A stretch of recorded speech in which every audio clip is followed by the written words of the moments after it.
Thank you. Last week, a survey was done of the water of the lake, looking at vegetation.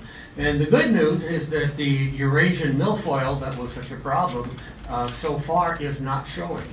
Now, that's probably only a temporary reprieve because it probably will come back at some point. But right now, they didn't find any indications of it. The bad news is that there's a new plant in the lake that they found called the yellow flag iris. To look at it, it looks very much like an iris you have in your yard as far as the vegetation and the flower. But if it gets established, it creates a root ball and creates a huge mass, and it's very, very difficult to get rid of. It has to be dug out. So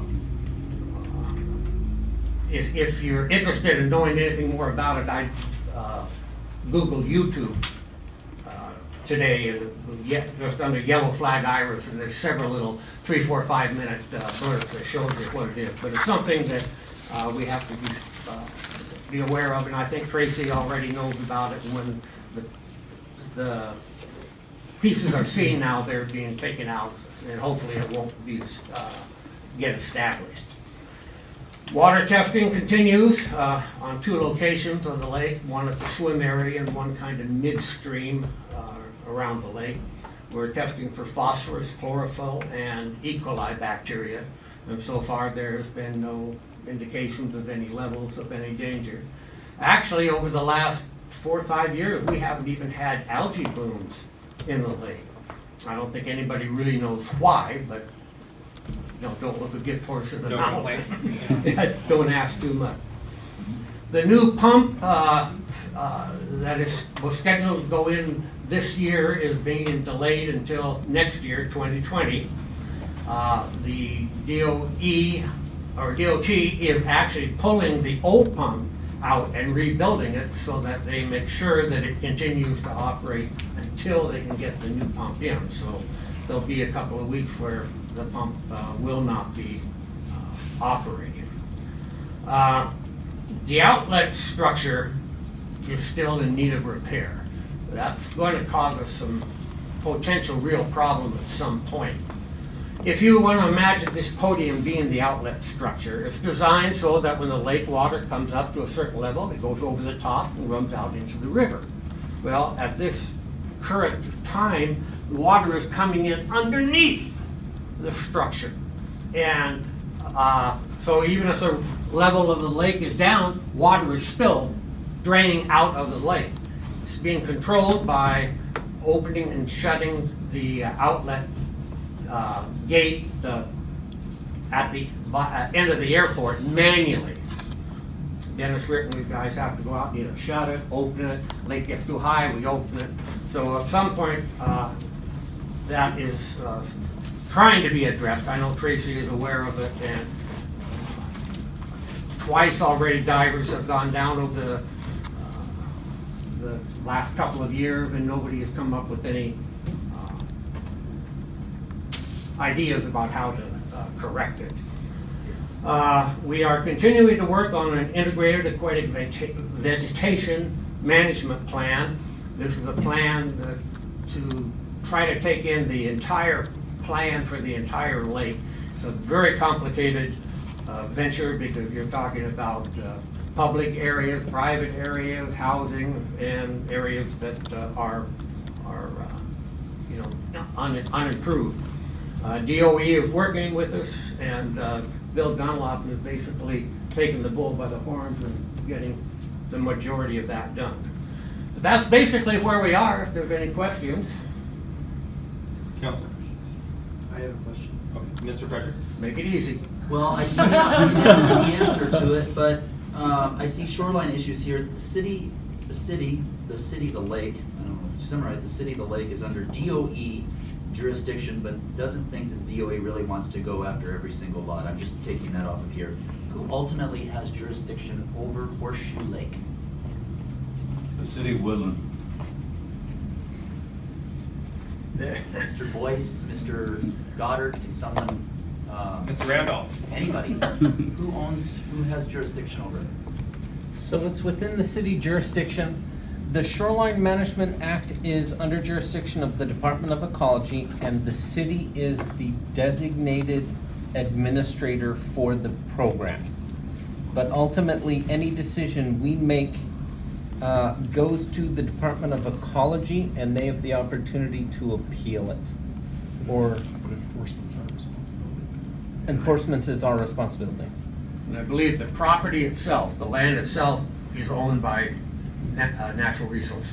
Does the Department of Ecology provide any funding for the outlet structure? Do they provide any funding for the vegetation management plan? Does the Department of Ecology provide us any funding? Not for the outlet structure. That has been determined by Tracy that is a, Woodland owns that. So can I touch on that real quick, because I've got some notes here. So DOT owns the pump, correct? They're responsible for Oh, the yes, pump. for the inlet. So why don't they own the outlet as well? That, we don't know. Oh, Ms. Coleman? We have paperwork in our files that shows that we took over that outlet structure as a city.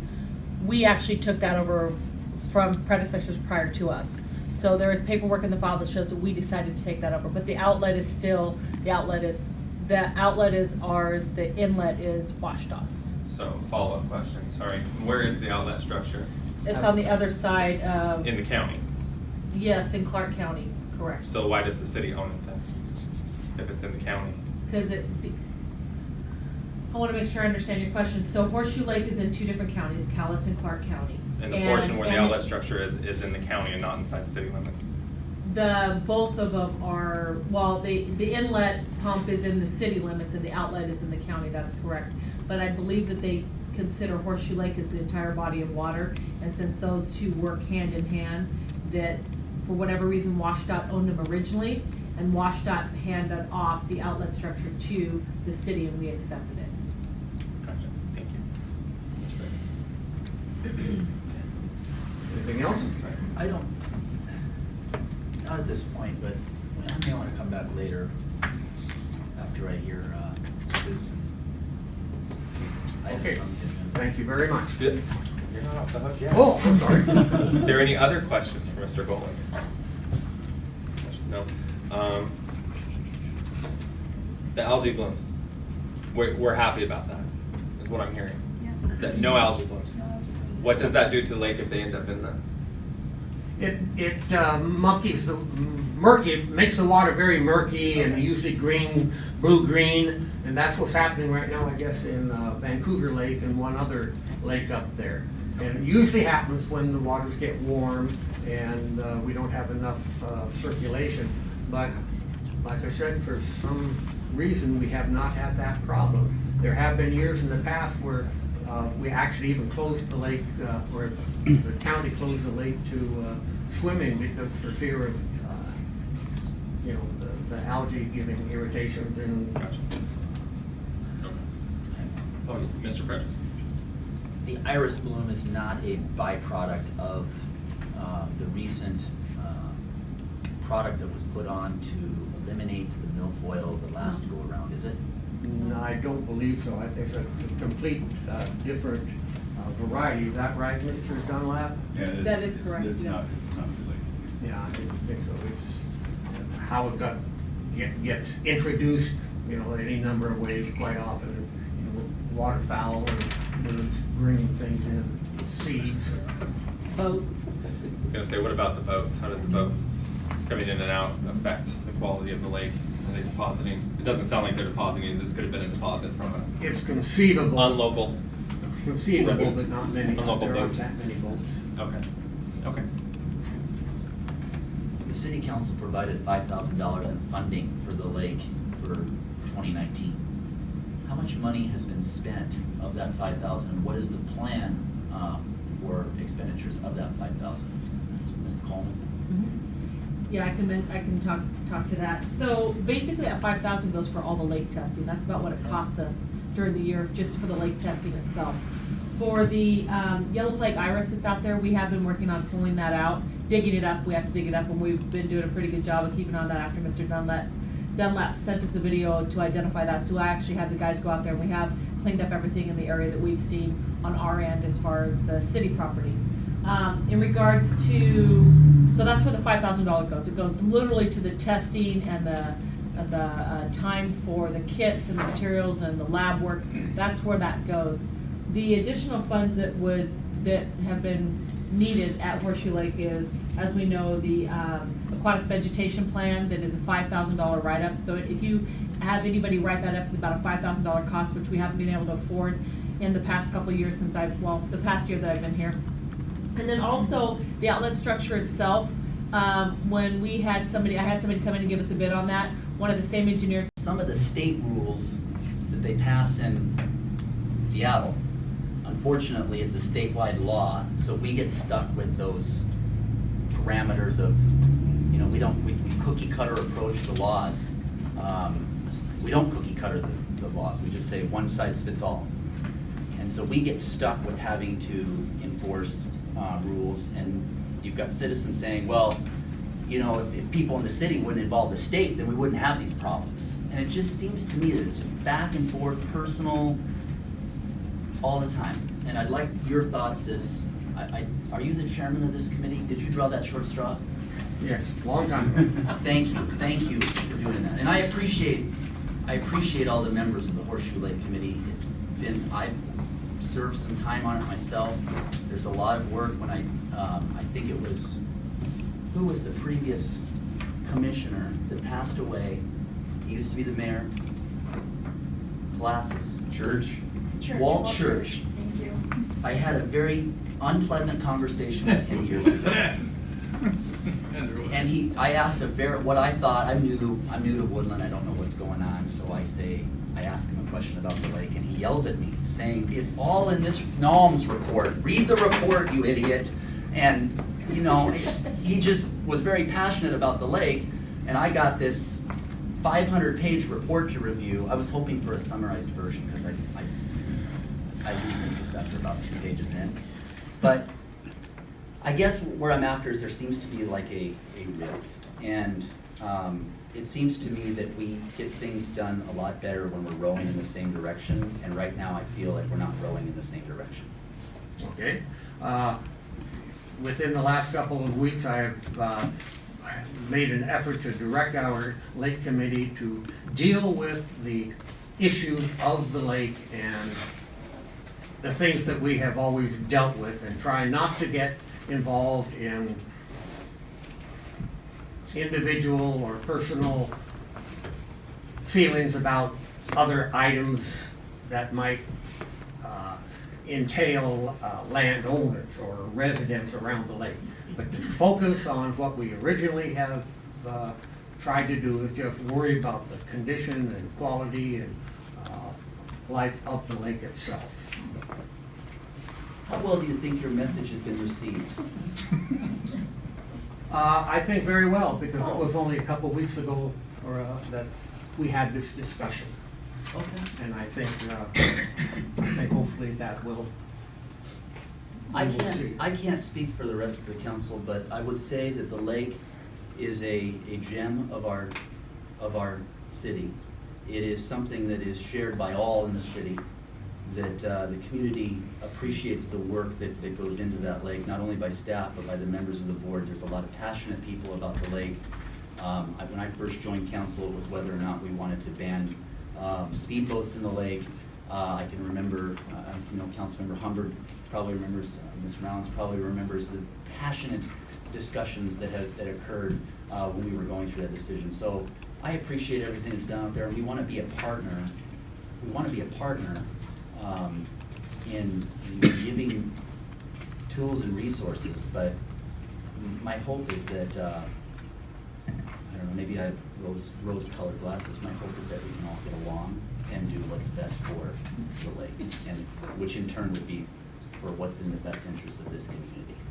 No, nationally, there are only 3 or 4% of the cities within the country that have something like a lake or a river as aesthetic within their city, so we're very fortunate to have that. We are. Nice job, Mr. Thank you. Thank you. I thought you had something.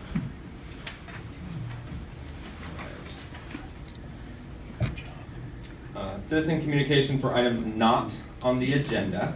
Council has in front of you, it was brought to my attention that not all the information was given to council. You have one that is attached to the agenda, and on front of you, there are two other correspondence that were given to me for your perusal. But up on the list here for items not on the agenda, we have Mr. Tel Jensen. If I can get you to step forward and state your name, address, and I will give you 5 minutes. Good evening, council members and mayor. My name is Tel Jensen, and my address is 773 Hoffman Street. I'm just going to read what I've prepared in the interest of time, so I don't ramble. Judging by recent citizen communications, my reappointment to the Planning Commission seems to have become the subject of a small controversy. 5 minutes is not really enough time to address everything I would like, but I'll do what I can. I'm not interested in convincing you to reappoint me, though I would be thrilled if you did that.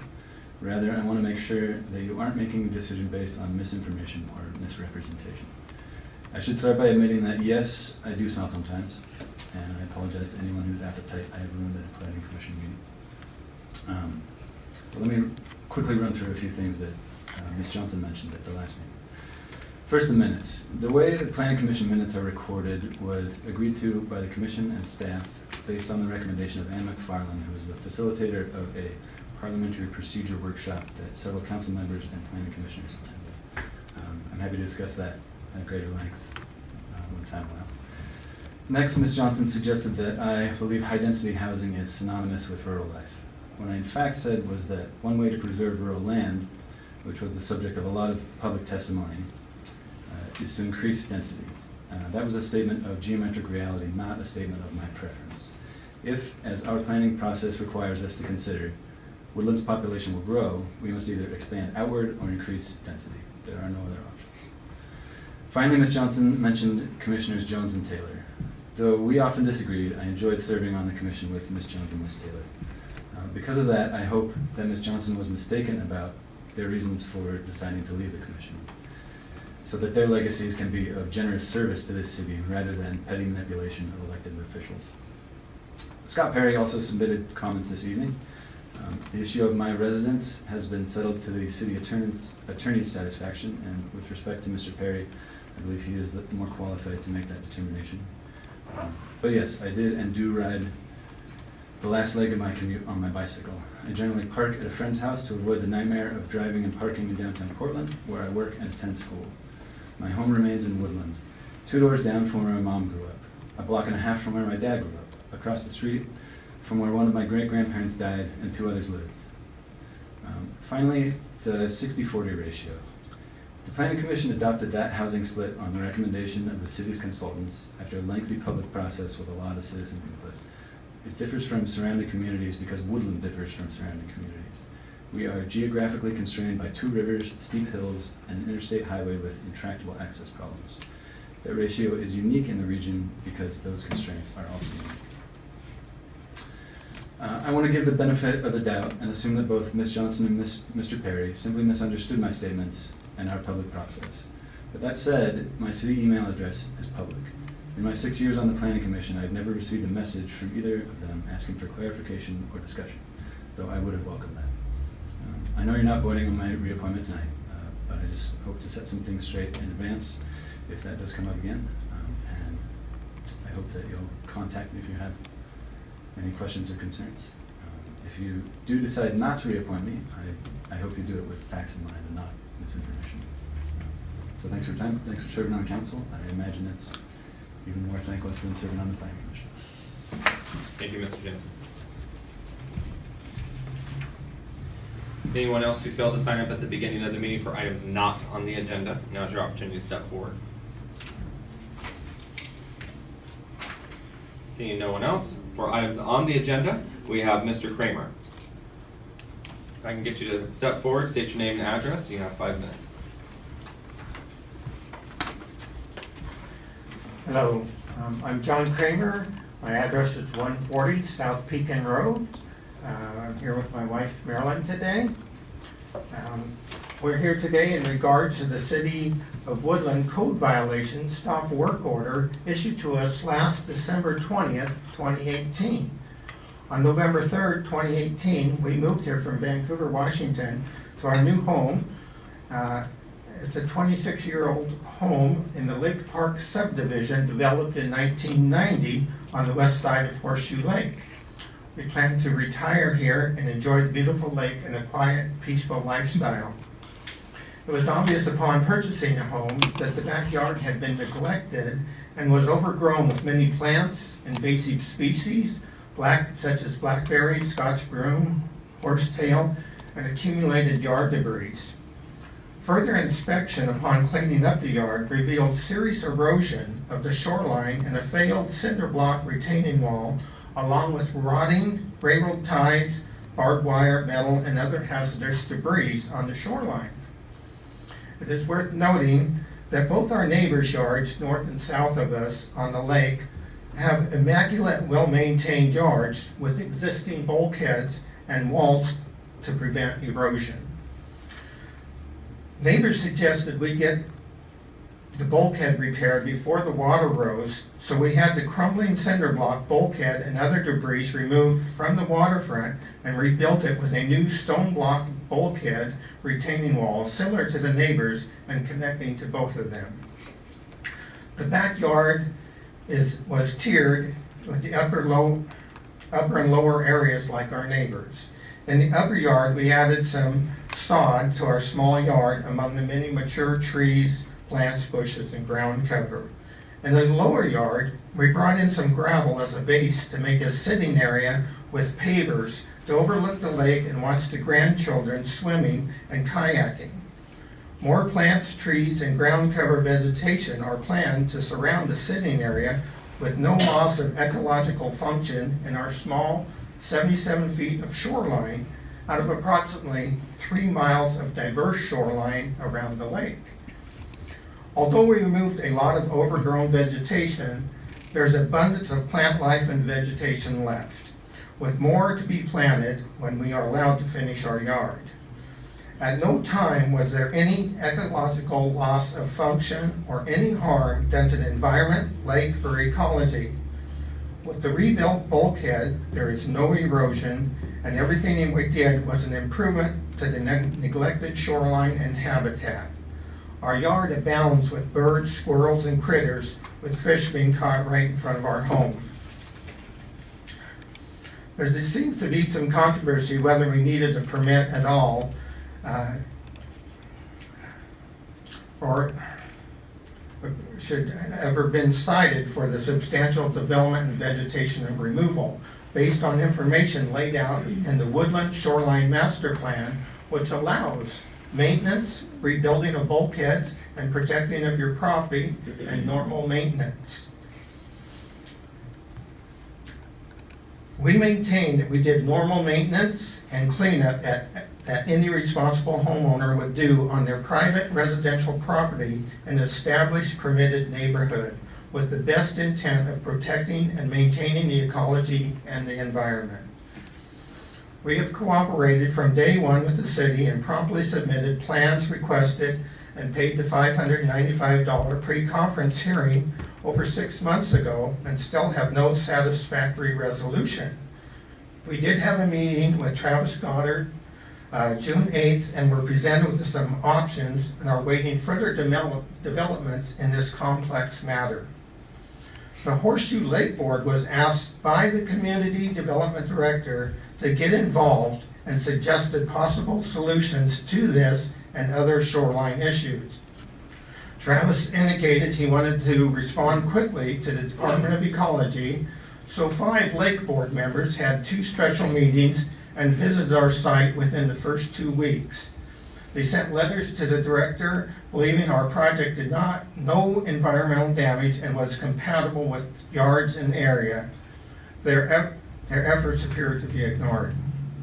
We had suffered an enormous amount of stress and frustration over the last 6 months and have not been able to settle into our new home. What should have been a routine cleanup and maintenance of a neglected yard has turned into an unexpected nightmare. potentially costing us thousands in permit fees and much unrest moving into our new home. In consideration of the 6 months that we have been waiting for a resolution and the Department of Ecology wanting to dictate what we plant and monitor our yard, along with contradicting regulations from varying departments and interpretations of regulations, we would like to request a workshop to be formed to discuss and resolve this issue. Thank you for your time and consideration of this matter. Thank you. Thank you, Mr. Kramer.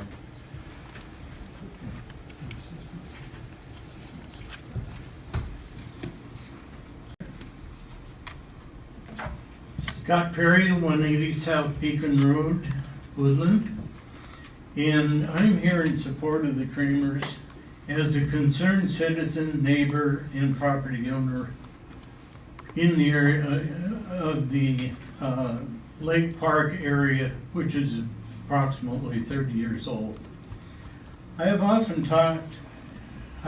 said that I like Travis, and he has been the first planner that I've really seen that's come in and tried to focus on planning long-term rather than what was the issue brought to me yesterday. I very much respect him, and because of that, and I was also aware that he's been very busy with issues to the south of us, and because of that, I kind of felt that, you know, okay, he's not getting right on this Kramer situation, but give him a break. This, quite frankly, was brought to us by Travis at the Lake Committee, and we have spent a ton of time in conversations on this, and quite frankly, we have the majority of us have, and once before we sent you some information that was approved by all of the Planning Commission. I'm speaking tonight on my own because we didn't have such a meeting and say, here's my message, is it from all of us? But I believe we all feel that, you know, getting this issue put to bed with the Kramers is very important to the city. They've threatened to leave the city. They talked to me about, you know, selling their home and so forth. That's not what we want.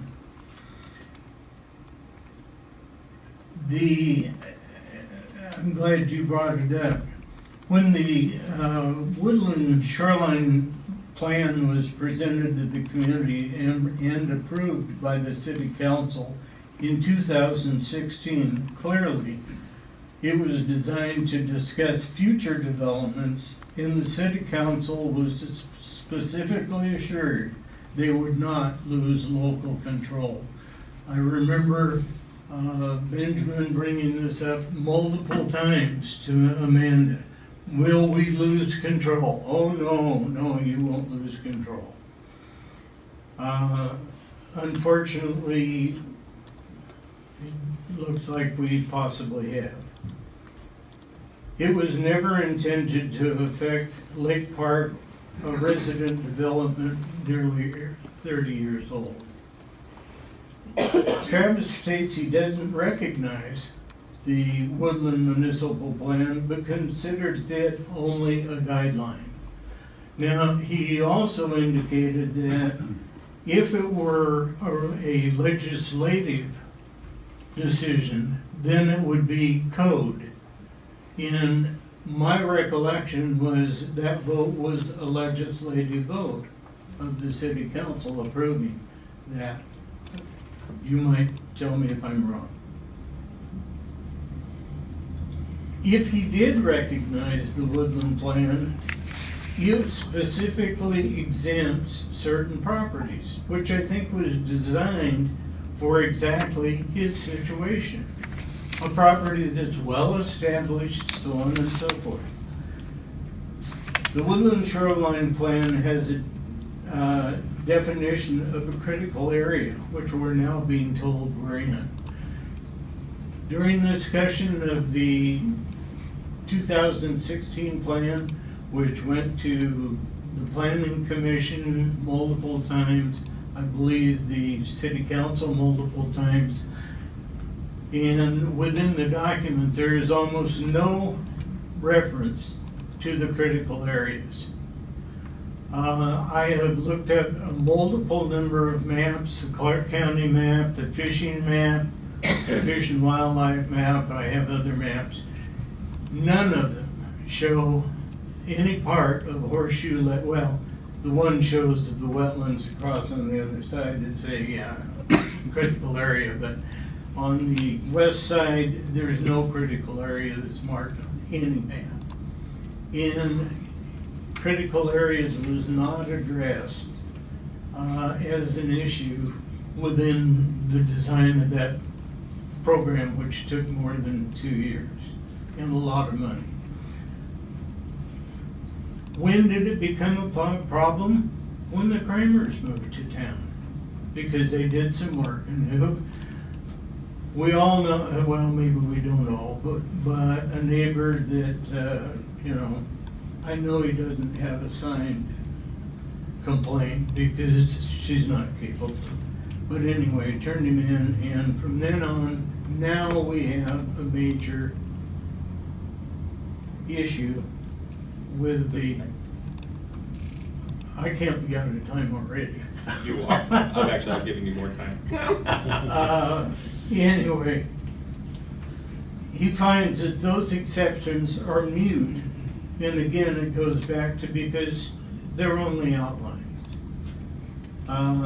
Anyway, most of you may know Bob Hasbrook. Hasbrook was here in town, I believe, when his house was built. He may have been a city council member. It's his home that they bought. There's a contention that the permits weren't issued, and Travis can't find any record of the permits, which is one of the reasons that he's refusing to go forward with the Kramer project. Do any of you believe that Bob Hasbrook would have done anything without doing it the proper way? If you know him, you wouldn't. Mr. Perry, I'm gonna have to call you. I'll go to the very last page. Well, one, I think contractors usually take care of the permitting, so I can understand why he might have missed it. As an individual and a member of the Lake Committee, I want to work with the city for the betterment of the lake, but lately, we are the ugly child, and the staff are not attending the meetings. If you'd like to ask me a couple of questions, I'd love to. Well, I just want to know why that's not consistent with what Mr. Golick just said. I'm sorry? Mr. Golick indicated it was unicorns and rainbows, sunshine and lollipops. It But is. You're suggesting that it's We not. have had a very, very good relationship. Quite frankly, we're all pretty much of the opinion that I'm telling you about tonight, that the Kramer situation can very easily be wrapped up with Travis recognizing the Woodland Municipal Plan, the exceptions it provides, and accept that a lack of past permitting or record keeping should not be the issue. With that, I will wrap it up. Unless Thank you, Mr. you Perry. have another question. For Mr. Goddard. I have a question for Mr. Goddard. Mr. Goddard. But I can wait until you're, so I Okay. can see him. I do have some pictures that I'll go ahead and hand you. This shows the houses around him as well as his property and so forth, so that you can get an idea of what he's trying to do. He happens to be in the middle picture. I may or may not have another. But I would share one with the mayor. Actually, yeah, probably really good to see you back.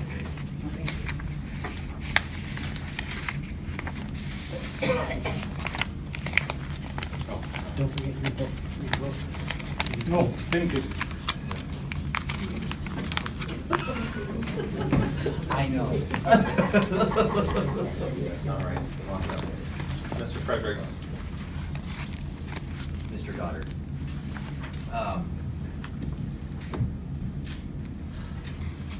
This frustrates me. I'll tell you why. It's the old classic case of no good deed goes unpunished.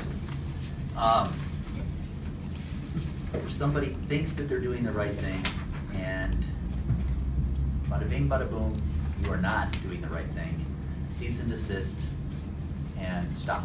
Can you give us an update on where we're at with this? Is this something that requires policymakers to review our policies that we have currently on the books? And is there anything that needs to be fixed? How can the policymakers help in this case? Do you want me to come up front, or? Sure.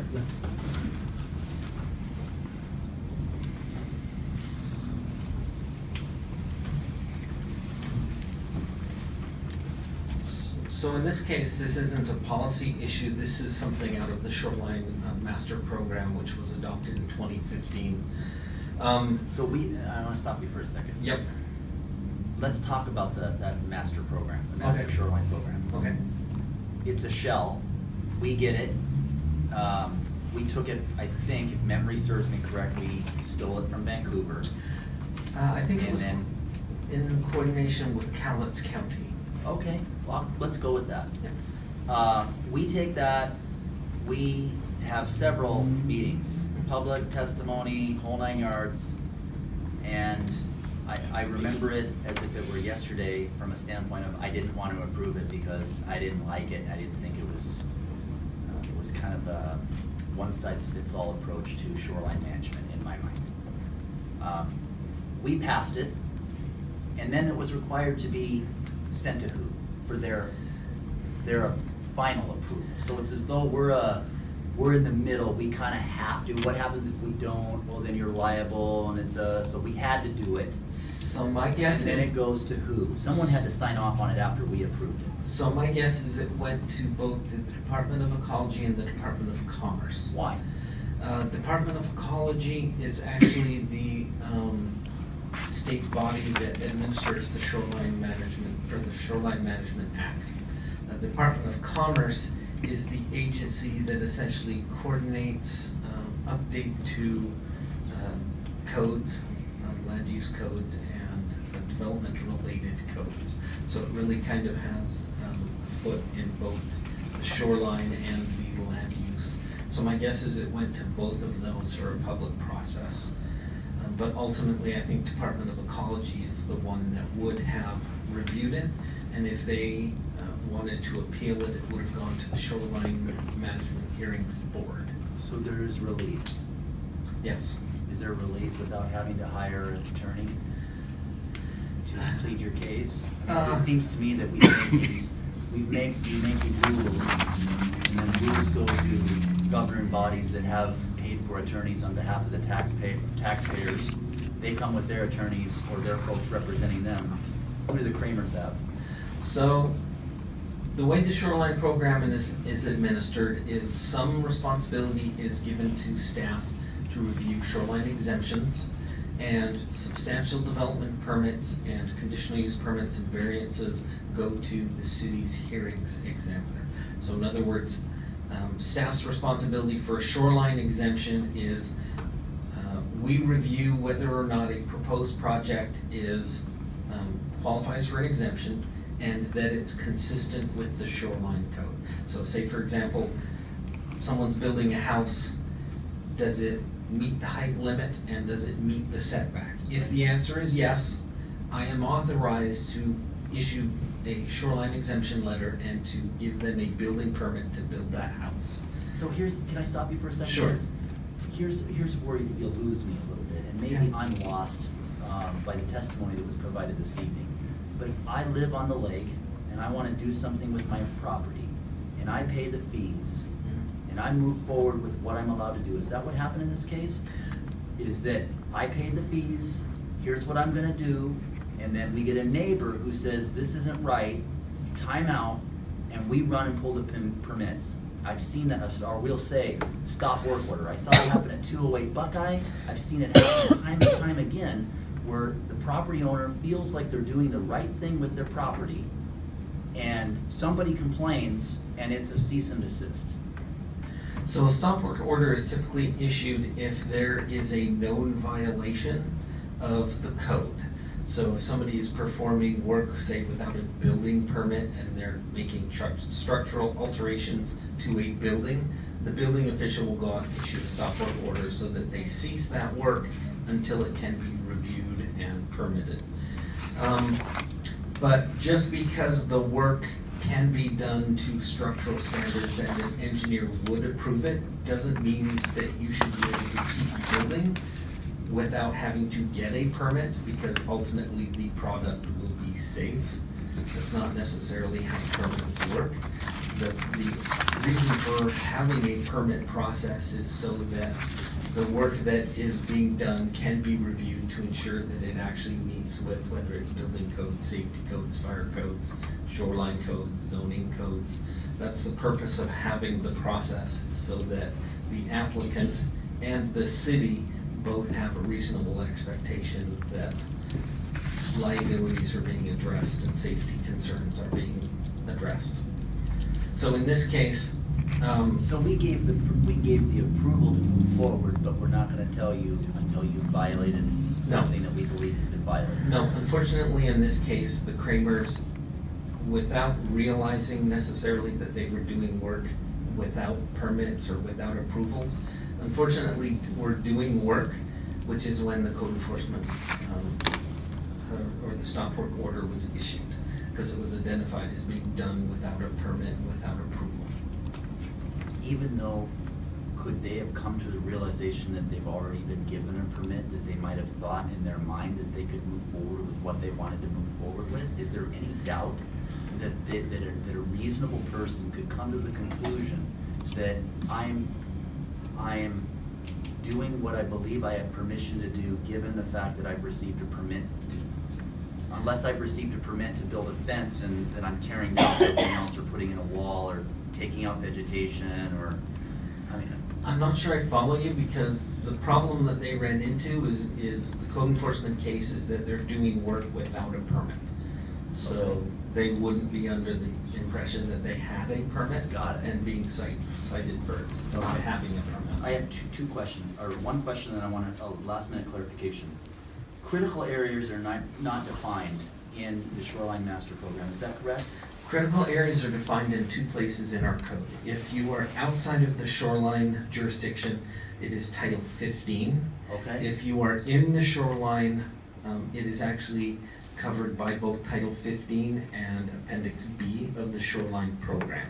So it's actually double dipped in the shoreline. And it's consistent? It's not, It is consistent. it's not like our chicken code? Well, I shouldn't say that. It isn't necessarily consistent. The shoreline program has additional layers of regulations because of its proximity to a shoreline of statewide significance. So you could be in the Meriwether subdivision, and you could have your back lot, or your back fence line might be against a wetland, and you might have a setback from the wetland, whereas a setback from Horseshoe Lake is larger than you might have for the setback in Meriwether. Can I ask a legal question? Sure. Is there any relief that can be provided? Not suggesting that we would, but is there relief that can be provided by this policymaking board if that were something that they wanted to do? Not by this board. They could apply for a shoreline variance, Okay. but I don't know that they would necessarily need a variance, because you can't get a permit and a variance to not get a permit. It's kind of, Okay. if you were going to apply for a variance, you might as well just apply for a permit. It's cheaper and easier to get a permit than to get permission not to get a permit.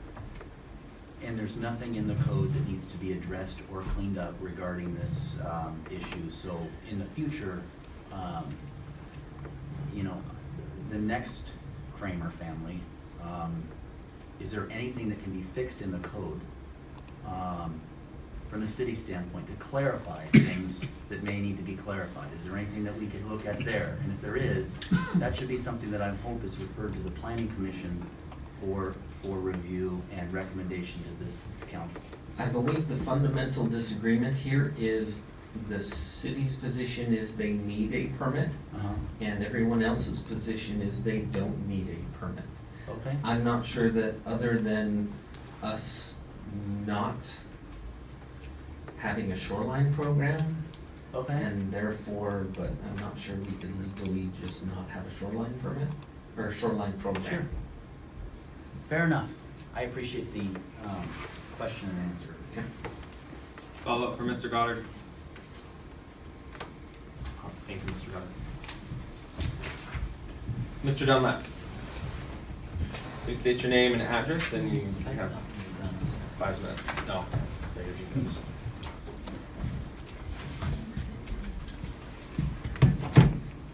Hello, Bill Dunlap, 106 South Pekin Road. Appreciate all the time that all you put in. I know you take a lot of time from your families, and you have an awful lot of reading and studying to do before these meetings, and as a citizen, I want to thank you for doing that. Anyway, I'd like to invite you to an open house. My wife and I built a new house on the shoreline of Horseshoe Lake. It's across the street from the Lilac Garden. And I'd like to extend an olive branch to the city. And I'd like to invite the city council, the mayor, the city staff, the park board, the lake board, and all of you that are here tonight. I'd like you to come over to our house. We're having an open house on Saturday, July 27th. I'll send you an email invitation from 2 to 5 p.m. And again, our address is 106 South Pekin Road. Bring your own beverage. It's casual dress. We have a swim dock. We have kayaks. We have a rowboat. We have a water slide.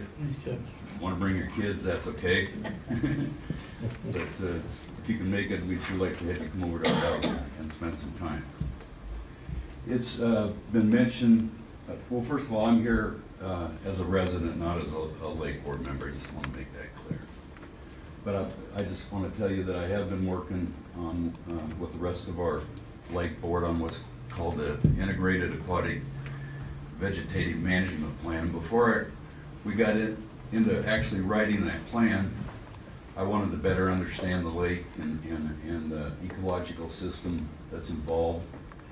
And so we extended a reach out to other government agencies such as the Army Corps of Engineers, the Department of Ecology, Fish and Wildlife, and the Department of Natural Resources, who hadn't responded. But I took a guy named James Carnes from the Army Corps of Engineers on my 12-foot rowboat, and we were going around the lake, and I asked him over on the south arm of the lake, I said, look at how the telephone poles are leaning towards the lake. I said to him, I think that's from bank erosion. He says, that's partially the problem. He says, the bigger problem is the heavy traffic on South Pekin Road. He says, eventually that road's gonna fall into the lake unless something's done. Just to let you know. And when I had Rebecca Rothwell from the Department of Ecology out on the boat, Travis was with us that day. She identified the yellow flag iris that Tom talked about. That's a terrible plant. It's a noxious plant. It can be fatal if eaten by animals. For humans, if you handle it without gloves and long sleeves, it can cause dermatological problems. And like Tom suggested, you can go to YouTube and Google it. Up in Silver Lake up north, it's taken over the shoreline. Lake Sacagawea is pretty well taken over a large area of that lake. And if we don't get on top of it, it's gonna be a problem here. The day that Tracy Coleman found out about it, she sent a work party out and she removed all of it from the park area, that was probably where it was most proliferated. It probably came in on a boat, could have came in on a bird, kind of hard to say. So we got it. I wonder how it got there. But I've seen it other parts of the lake, and we need to get on it, because the longer it's established, the harder it is gonna be to get out later. Anyway, I have read through the entire Shoreline Master Program book and all the appendices, just trying to learn about it. And after reading it, I'm convinced there was Russian collusion. Okay.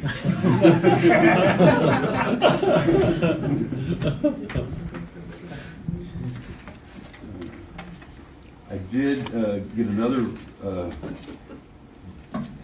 book from, you talked about Walt Church, that was Yes. his name?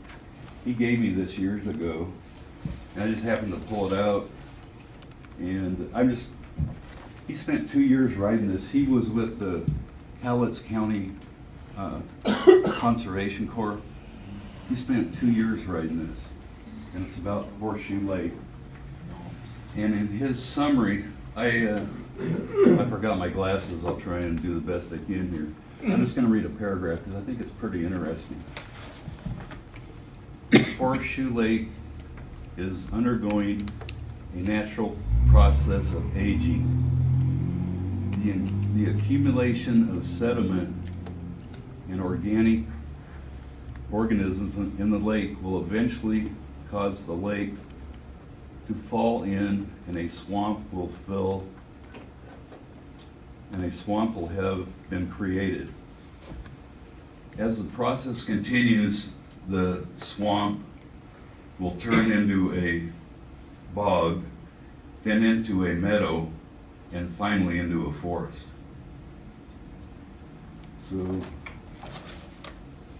our lake is man-made.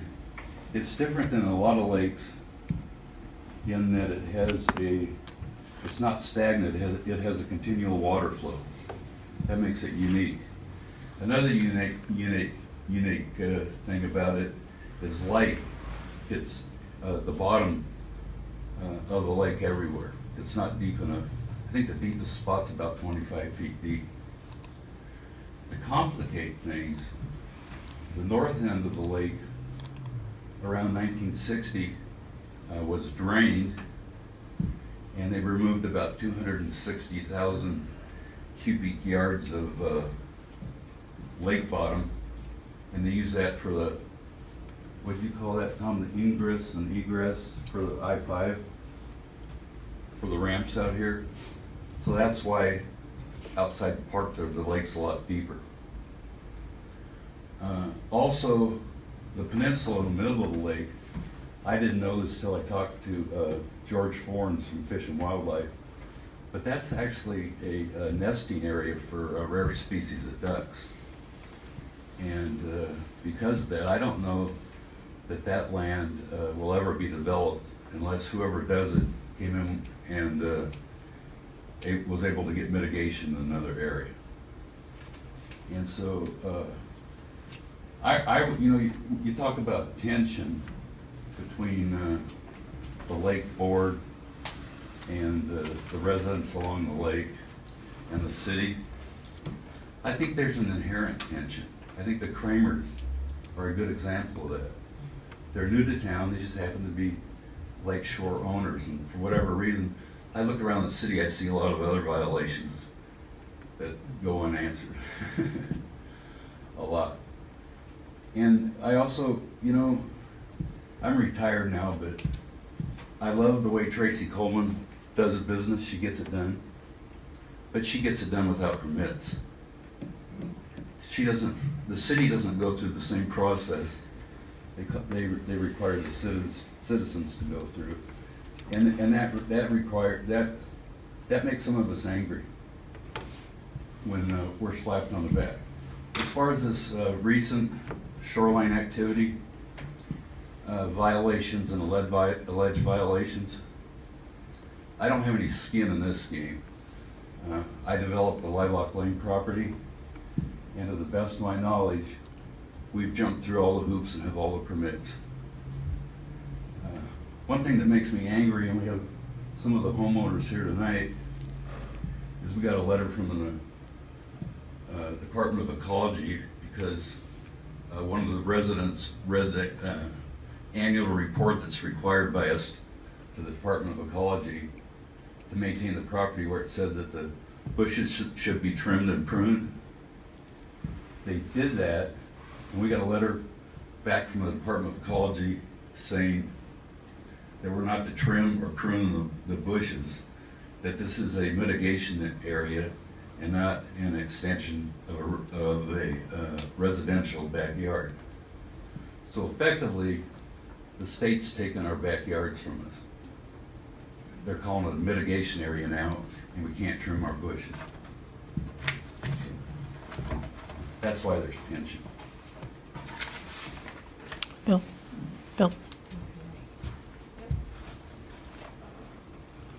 Can I get the date on the manual you were referring to? The Horseshoe Lake? Mr. Perry, Can you've I, already had your time this evening, I'm sorry. well, I'd like to address a question that, He's available during break, which we are going to take right now for 5 minutes.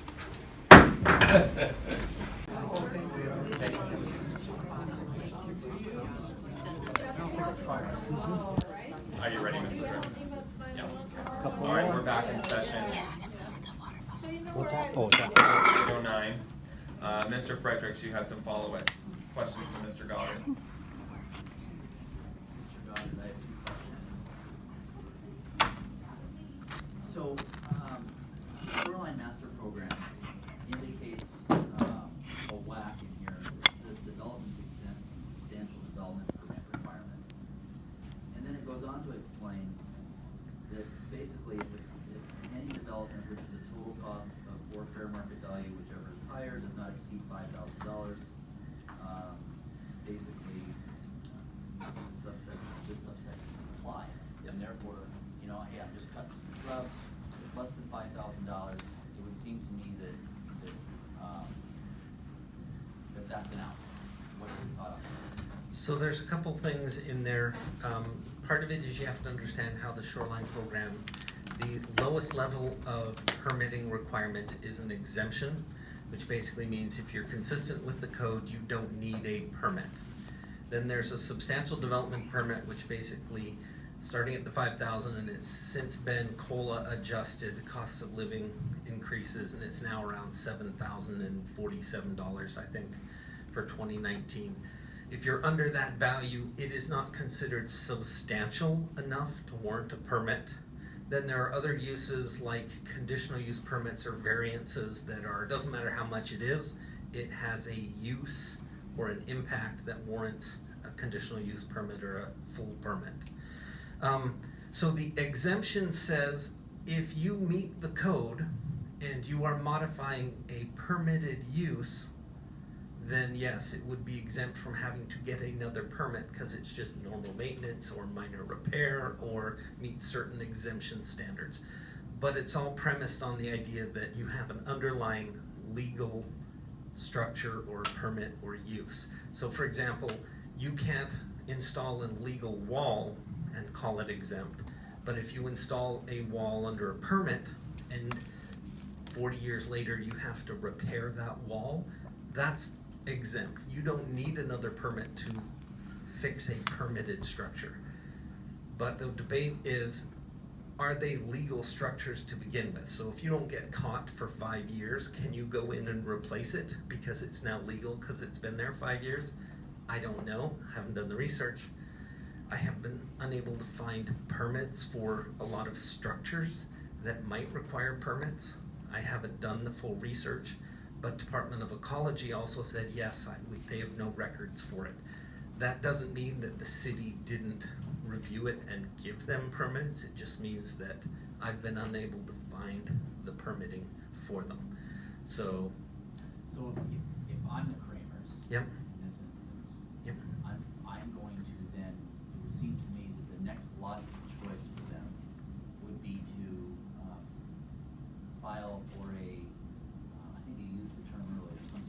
substantial development permit. Substantial development permit. What is the cost associated with that? So a permit review for that would be around, I want to say $2,500 maybe.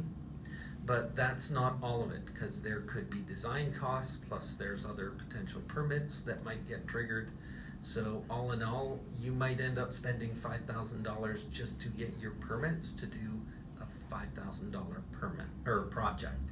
To do normal maintenance? Normal maintenance of a legally permitted structure. But if they had a legal permit, I wouldn't make them go through that. For $150, they could get an exemption letter. Like, say for example, Bill and the Can I stop you houses. for a second Sure, before you move on to that? sure. Are you saying that the remedy is $150? No. Possible? Yes. Are you talking- Yes. So for example, if they're climbing in their attic and they find a box of old files that were left by previous homeowners for the last 20 years, Yeah. and they open that box and they find a document from the city of Woodland that says, yes, all of your retaining wall and your stairs and your dock is permitted. If they bring that to me, this whole thing would be completely settled. Then it would just simply, oh, Suppose they can't find the box. What's my next, well, you would how have, would I proceed next? You know, we're talking about real application of rules here, so this Yep. is why I'm making us go down the rabbit trail Yes. of, we pass it, we inherit it. And Yes. that's what we've inherited, is now someone who's having to live with the rules that we've created. I'm just trying to understand the process of when the rules, I'm perceiving run amok. And sometimes, like I indicated earlier, no good deed goes unpunished. These are people who are trying to do the right thing, I believe. What is their remedy? What is the best, lowest cost remedy? And in my mind, time is money. So what's the fastest remedy? Not only lowest cost, quickest remedy, so it doesn't end up sitting in some bureaucratic circle. fastest remedy would be to apply for and obtain a permit. And what's the cost associated with that? Well, permitting would probably be around $5,000, and cost and design and the rest of that is considerable amount on top of that. The second option that they have, and that is the other discussion that we've been having, and that is it fair to make the Kramers go back and get permits by themselves, because they are not the only ones on the lake that have this fuzzy, questionable history, because I can't find that there is any documented history for a lot of things on the lake, including Horseshoe Lake Park. So Horseshoe Lake Park itself, the boat launch, the skateboard park, the play structures, the structure, the bathroom structure, the paths, there is no permit history for that as well. So it theoretically is also in violation, and I am working with Public Works to fill out the paperwork to get it all permitted. And that permit will include future improvements. There's a reasonable expectation of equal protection under the law, is that we've allowed all these things to move forward, and you folks are gonna do what you're gonna do, because you're in that's your purview, not this body's purview, but it just seems to me that, that seems unfair. It just seems totally wrong. It does. So the other option that the Kramers have, and we've discussed this, and that is if the city is going to pursue a citywide revegetation or an enhancement program for the entire lake, it makes sense for the Kramers to not employ a consultant and to get permits, for them to simply wait for the city to coalesce into some kind of effort to make improvements on all of Horseshoe Lake, not just the Kramers. In which case, we could qualify for grants, we could use park money, we could use taxpayer money to do a larger Horseshoe Lake improvement program, in which case it would include the Kramers. It just means they have to live with this scab in their backyard for 6 months, 6 years. How long is it gonna take the city to get its act together? So cheapest is for them. Golf cart ordinance through the process in lightning speed. Yes. So cheapest is for them to wait for the city to do something fastest is for them to get permits. This may seem like a silly question, but if they have documentations from people that have gone out and done studies and whatnot, saying that what they want to do in their yard is of no threat or is not going to cause any damage to the lake or the surrounding properties, why do we care what they do? If it's not, you know, something that they're going to build that's going to be so high that it might fall on their neighbors or whatever else, but I know if I wanted to do something in my yard and this turned into a stink that it has for them, I'd be pissed. Philosophically, I agree with you, but my job is to look out for the city, and if we are ever to try and get any kind of state money, whether it's for Horseshoe Lake improvements at the park, or water quality improvements, or Department of Transportation to spend money, whether it's on the pump station, or whether it's for Interstate 5, exit 21, the state will turn around and say, okay, you're willing to accept our money, but you're not willing to accept the regulations that are conditioned upon that. So theoretically, the danger we face by not enforcing the shoreline program is the state will withhold funds for other projects and unrelated because we are not implementing state laws. So functionally, I want to find as good a solution for the Kramers as I can, but I'm not sure that it's in the city's interest for me to sacrifice other issues that are going to come up and be more expensive for us to fix than not doing what I have to do on the Kramers. And that's not fair to the Kramers, I'll freely admit that, but it is a policy issue and a policy direction that you can give me.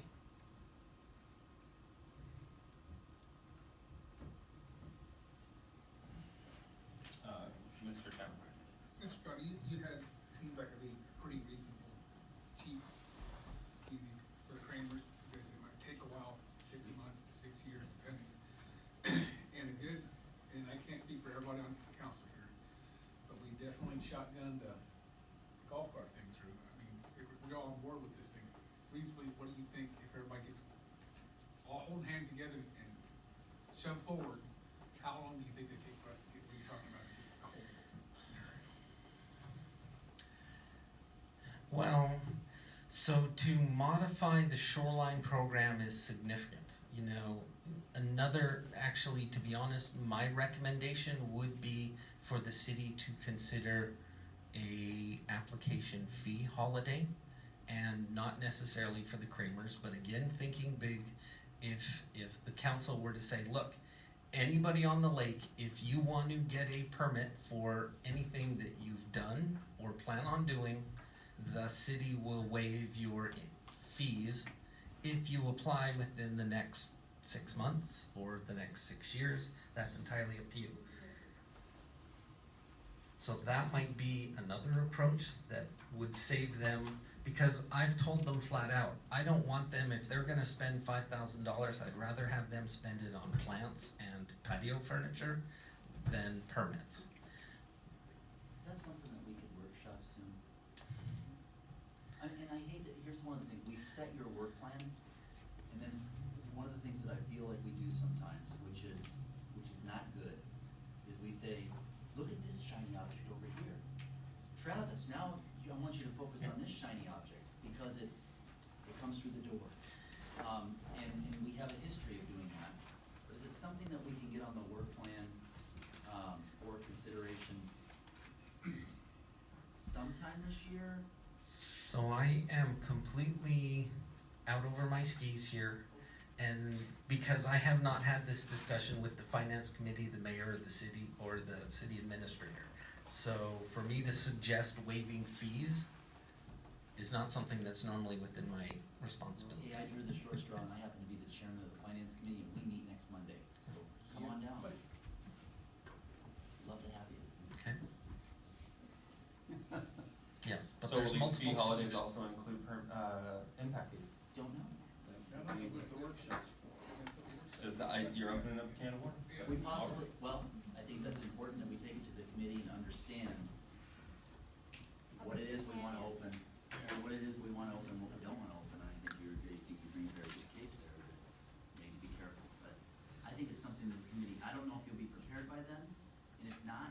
to suggest that we could do it at the first meeting in August as well. So I will already be there to talk about impact fees. Okay. But I have no idea how long you want to meet. I can keep the planning commission busy for 4 or 5 hours. I don't know if the finance committee has that stamina.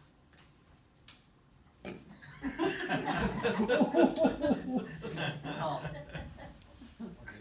8.5 by 11 summary, I mean, maybe 2 pages. I can have something ready. We have stamina if we know in advance that it's gonna, how long it's gonna take. Was that fair, Ms. Ritter? We never had a 4 or 5 hour finance committee meeting. So that means we're due for one. If you can make it happen, we would love to have you. If not, the first meeting in August as well. I think it's something that we need to discuss, but I think it's something that we need to understand more about. We do run the risk of all or nothing, or we also, in my mind, we're setting precedents here as well. So we have to be mindful of that, and I want to make sure we're making thoughtful decisions on behalf of the community. Okay. Any more questions? I reserve the right to come back. Thank you. We're an hour and a half in, and we're just going to agenda approval. Move to approve the agenda as presented. Second. By Councilmember Humbyrd, second by Councilmember Chapman. Will the clerk please take the vote?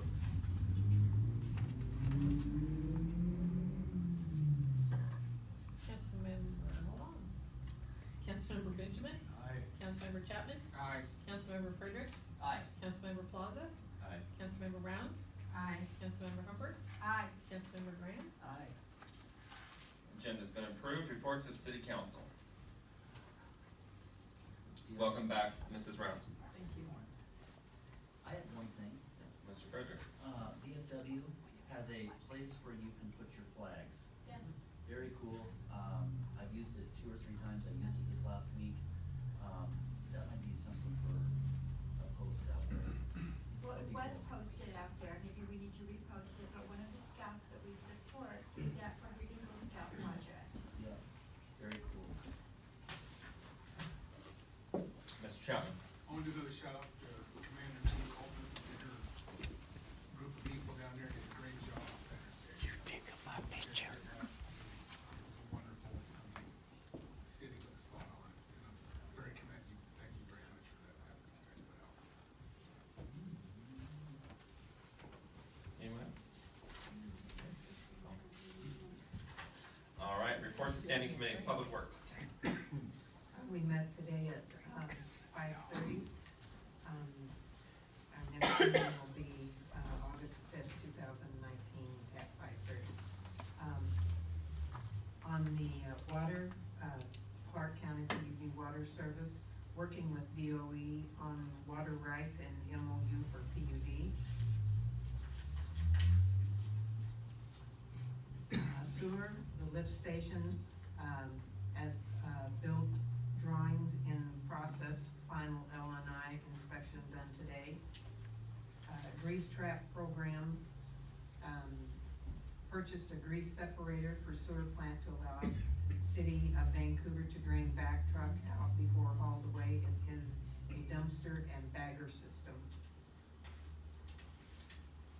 Sidewalks repair at 808 Dory, putting out bids for sidewalks repair for Wildflower, Dahlia, and along Gorg by chiropractor where individuals tripped on Planners Day. Street sweeping finished 6/14 of 19. Curb painting, started pressure washing around town, getting ready for curb painting.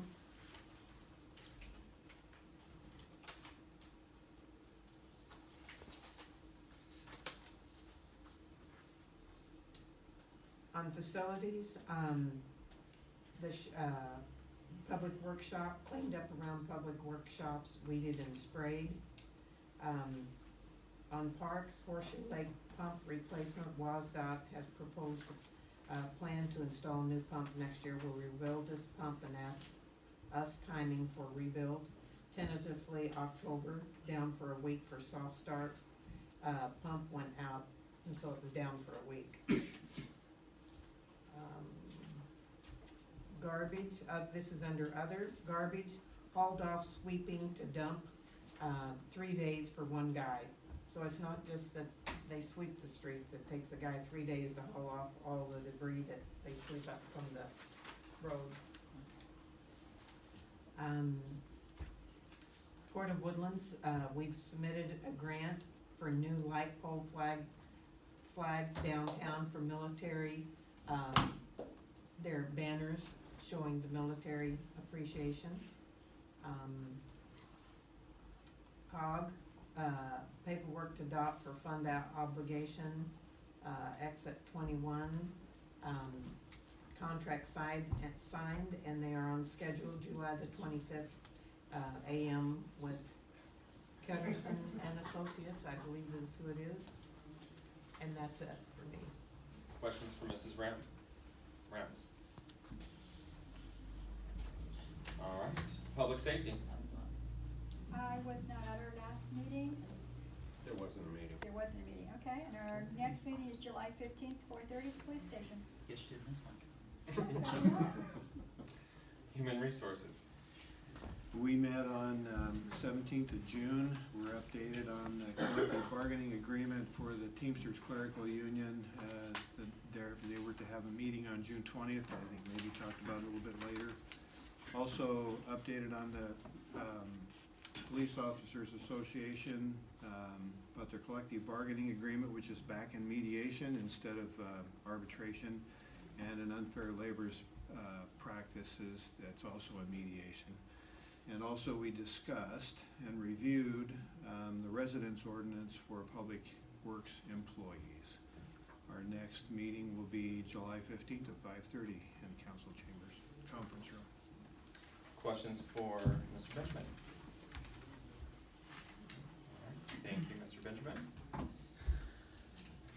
Reports of Advisory Committee, Mrs. Graham, Chamber of Commerce. Oh, just really short, sweet, and quick here. We still are holding our meetings at noon on Tuesdays at the Grange Hall downtown. It is still a brown bag situation, and it seems to be working very well. Our attendance has been well. Everybody is, and tomorrow being the holiday, I'm not sure if there is a speaker or who it would be. It'd be a short situation. And as you notice, with the sign, the reader board for the sign at the information center is up and running. And if you have any notices or anything that you want to put out at it, please see to it that gets to Mr. Burke at the information center. Our golf tournament is August the 9th.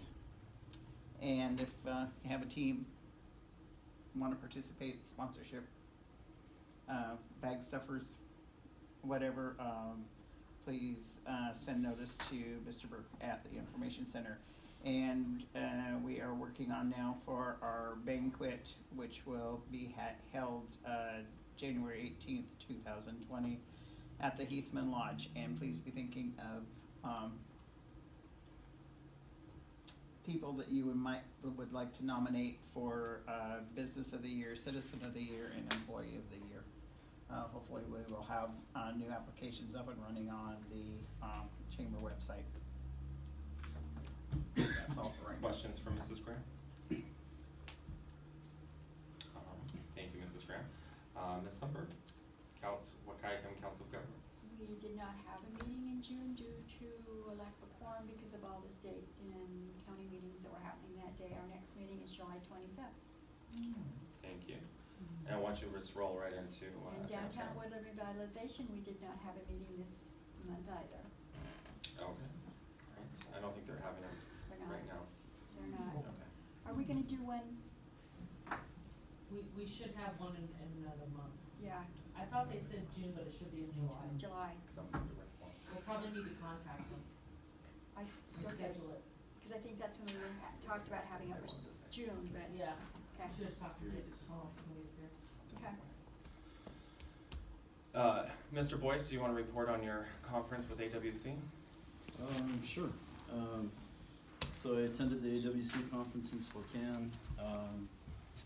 Many of you have been to those, so large number of training sessions and information sessions I attended. A lot of good information I hope to put to work here in the city, so I'll keep it brief, but All right. that's where I was. Thank you, and thank you for attending. I know it was probably a long drive. I think we passed each other on the freeway. Maybe. As we were going Friday. All right, reports to city officers.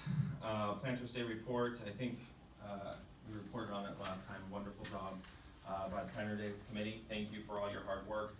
I'm gonna forego reading the proclamation into the record this evening. I think we're good. Thank you. All right, I read it aloud when we crowned the Queen. Wonderful event though, absolutely amazing. It was beautiful. The city was super clean as well. Just a great time had by all.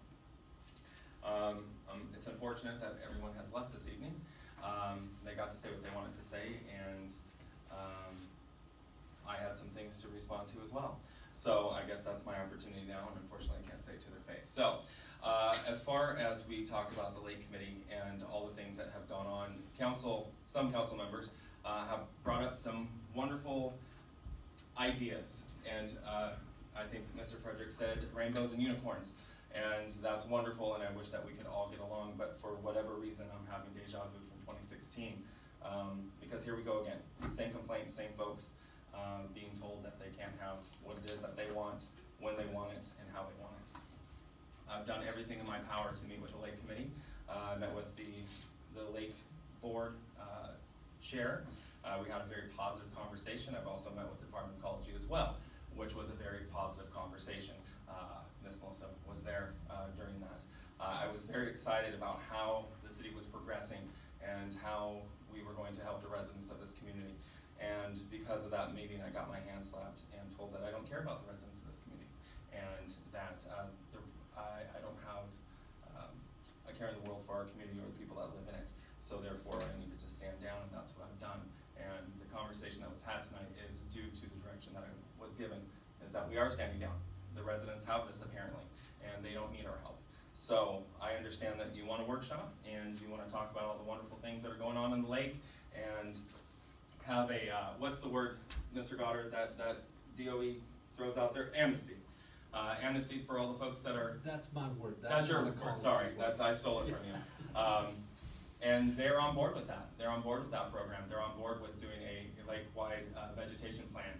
Unfortunately, the residents that have left this evening, some of them don't think they've done anything wrong, and they don't want to participate. So, although it is a wonderful notion to get together and talk about how we can make the lake better, I just don't ever see it happening at this point until we have folks that are willing to compromise to move our city forward. That rift and that tension will always be in the room as long as folks aren't hearing what they want to. So, with that said, they brought up some wonderful items of inconsistencies, and one of those inconsistencies that were brought forward was actually on our part, and that is the fact that the board itself has not been properly set up. So, tonight I'm asking council to make a motion at this point to turn that committee back over to the park board until that code can be cleaned up and a 5-member board can be brought forward with expiring terms. At this time, everyone has the ability to serve a lifetime, the way that it's written, and there's no consistency through the Lake Committee as there are with other boards within the community, or within the city, such as Planning Commission and Park Board, I think all our other boards and commissions, Civil Service. Everyone has an expiring term with the exception of the Lake Committee. Another comment that was made is that the board chair does not live on the committee, and therefore his voice shouldn't be recognized or his opinion be validated. And I think that that is inappropriate and wrong. He serves at the pleasure of the city, and we appreciate that. And as a board member and as a person that runs that committee, I think it's unfortunate that his team members feel that way about him.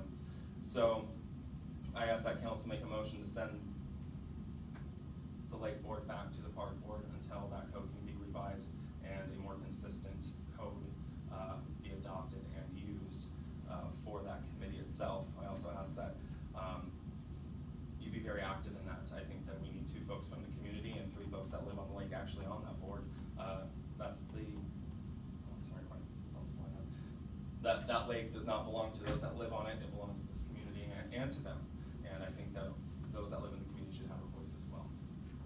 So, I'd also like to apologize to Mr. Jensen this evening for, I hope that the city has not caused you any embarrassment through this process.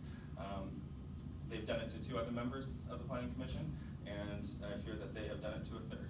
So I apologize if we've caused you any embarrassment or anything that has been posted or sent through the city website has caused you any harm. So on my behalf, I apologize to you for that. I think it was entirely inappropriate. Mr. Boyce. Oh. I would like to make a motion to refer the item that Mr. Finn has raised and refer that matter to the next council meeting, so it is on the agenda. It's what it is that we're attempting to do. So if anybody wants to speak about it, they will have their moment to speak about it. But I'd like to make a motion to refer that to the next city council agenda for possible action. I'll second that. Motion on the floor by Mr. Fredericks and seconded by Mr. Chapman. Mr. Fredericks. I have no discussion. Mr. Chapman. Further discussion? All right, will the clerk please take the vote? Councilmember Rounds? Aye. Councilmember Graham? Aye. Councilmember Chapman? Aye. Councilmember Humbyrd? Aye. Councilmember Fredericks? Aye. Councilmember Benjamin? Aye. Councilmember Plaza? Aye. Motion is passed, and that will be on the next agenda for consideration. Thank you. Mr. Boyce. All right, some good news to report. We did meet with the clerical teamsters on June 20th. I believe we have a tentative agreement that we will be bringing to one of the committees. I was thinking finance, but if your agenda's full, it might be HR. 4 hours. Right. So I think I'll be going to the HR committee. I'd like possibly to have council consider it at the next council meeting. So we'll see if that can work out or not. With regard to negotiations with the police association, we had the unfair labor practices were going to mediation. The mediator jumped in on the entire contract. The association has a new attorney. Their old attorney retired.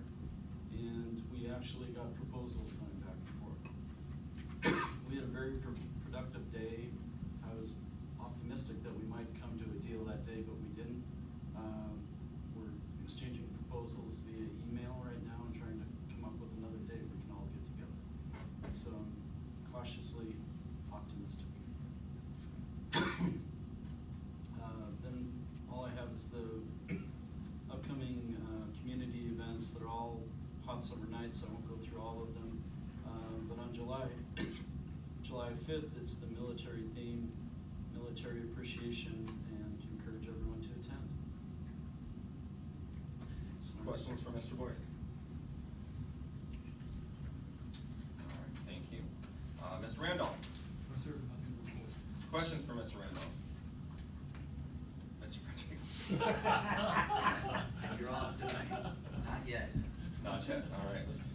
Mrs. Redd? I'll keep my report short tonight, but we have processed over 10 ordinances, resolutions that are either pending or in the works, and a couple of them adopted. The most current one that we're working on, which is on the workshop tonight, is the levy lift information for the police funding. That took a number of staff hours to get that information together. We've also processed and given notice on a bunch of notices for public notice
auditor audit. We don't have a date yet, but they always want the data ahead of time, so we sent that to them.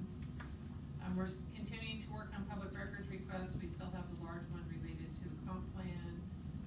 We spent probably over 40 hours researching emails and stuff for that records request, and we'll be responding with some of those in a week or two. We have done our utility shut-offs on June 6th. Meter readings have been done for the June billing, and those bills will be due July 15th. As normal, we processed our vouchers, and we've done our main financial reports, which will be going to the Finance Committee on June 10th. We're working on our fixed asset inventory, and the other one is our utility rate study with the FCS group.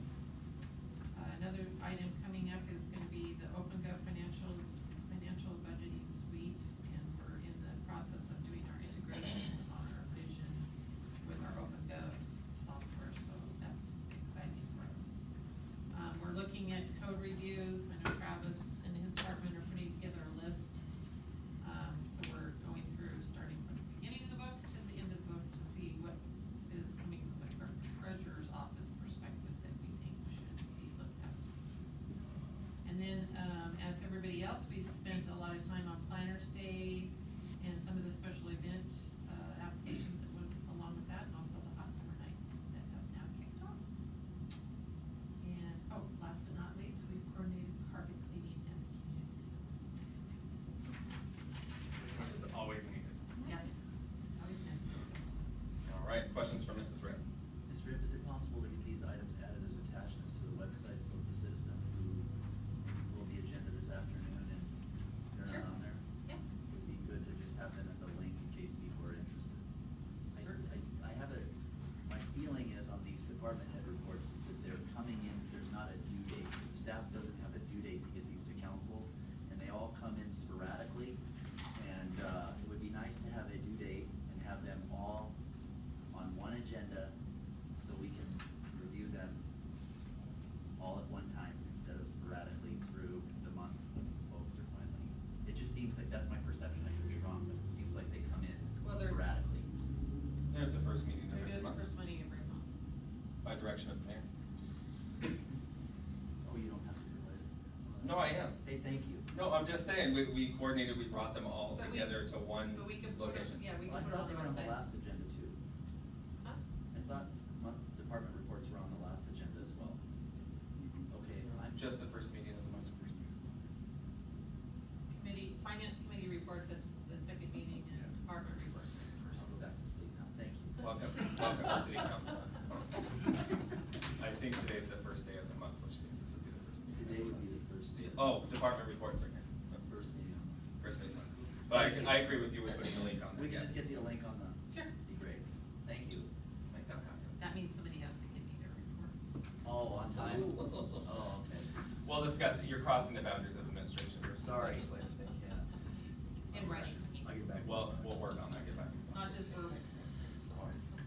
Thank you, Mr. Fretchers. Any other questions for Mrs. Ritt this evening? All right, thank you, Mrs. Ritt. All right, police is not here, fire is not here. Community development. So you have your report in front of you from Community Development. Thank you. We'll link that to the agenda. We'll link the ones I have. So the big deliverables for us in the last month, actually in the last quarter, is the comprehensive plan ordinance, which will be effective July 15th. And the other one was the wireless cell tower ordinance that is in effect. We also have had a lot of planning commission activity. So we had a resignation by Commissioner Jones.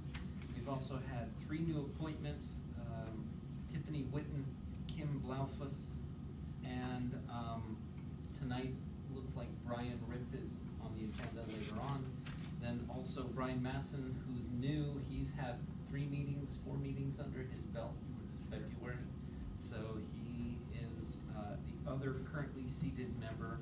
And then the appointment or the chair, who is Tel Jensen, is the position that Brian Ripp is up for tonight. And so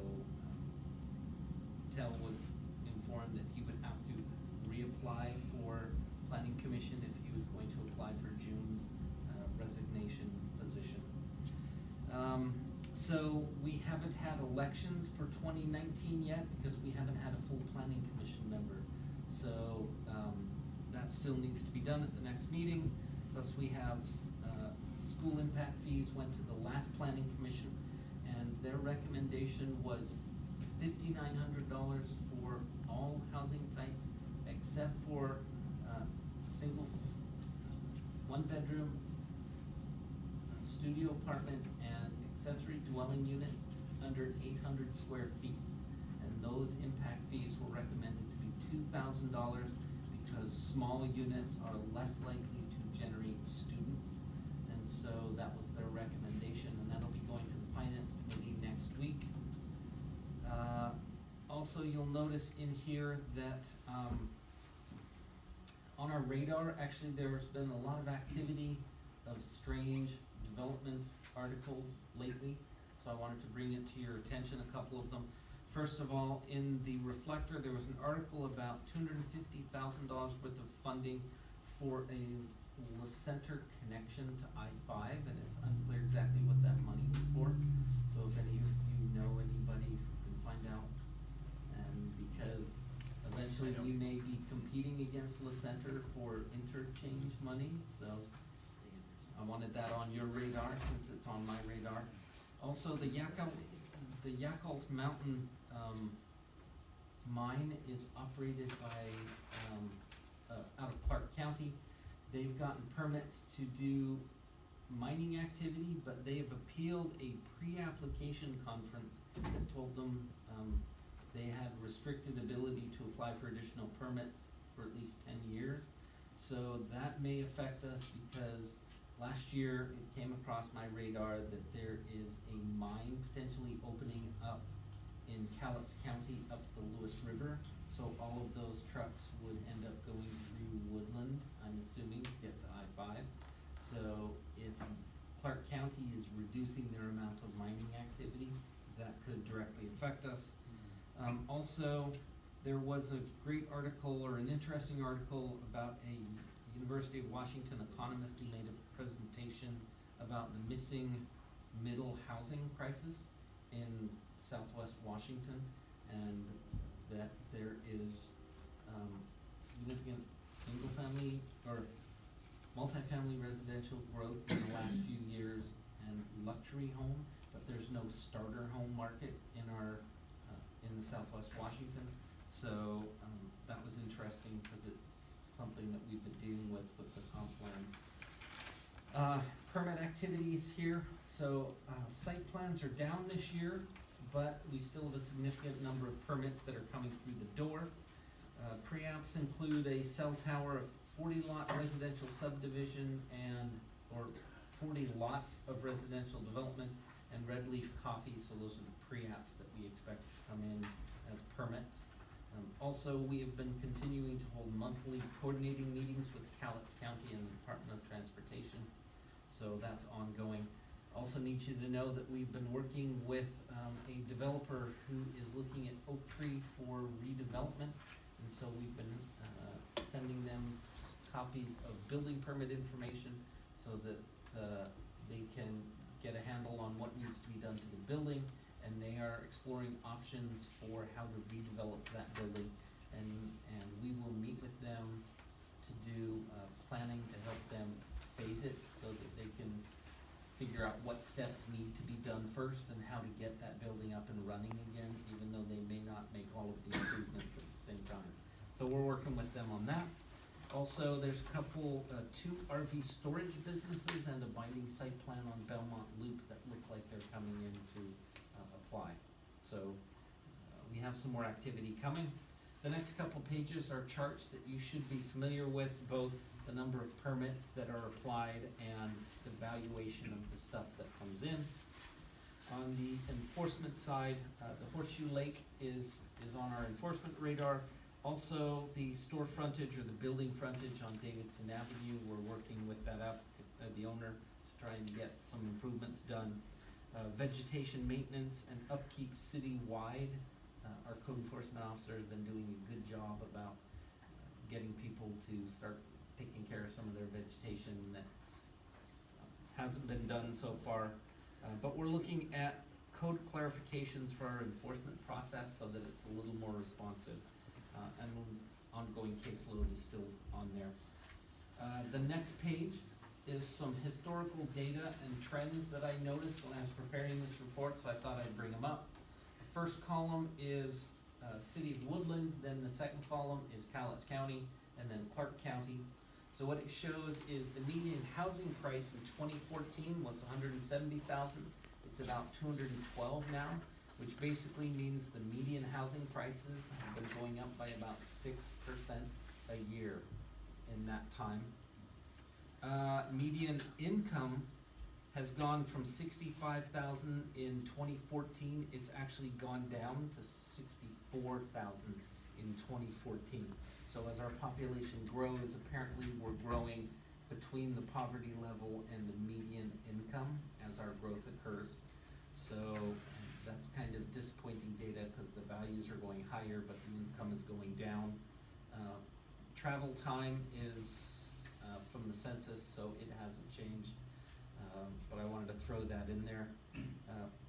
The persons in poverty, I thought this was an interesting one because in 2014, the level was 17.4%, whereas in 2018, it was 14.5%. So what it says is that the citizens of Woodland who are below the poverty line has gone down by about 3%. That's about 1% a year. And then the other interesting stat that I came across, and that is owner occupied. It was 65% in 2014, and 2018 it's gone down about 2.3%. So there are less owners living in their homes in Woodland than there were in 2014 when we adopted the comp plan, did the analysis for that. Also, some interesting stats. Currently on the market, listings, 17 houses, and that's less than 0.8%.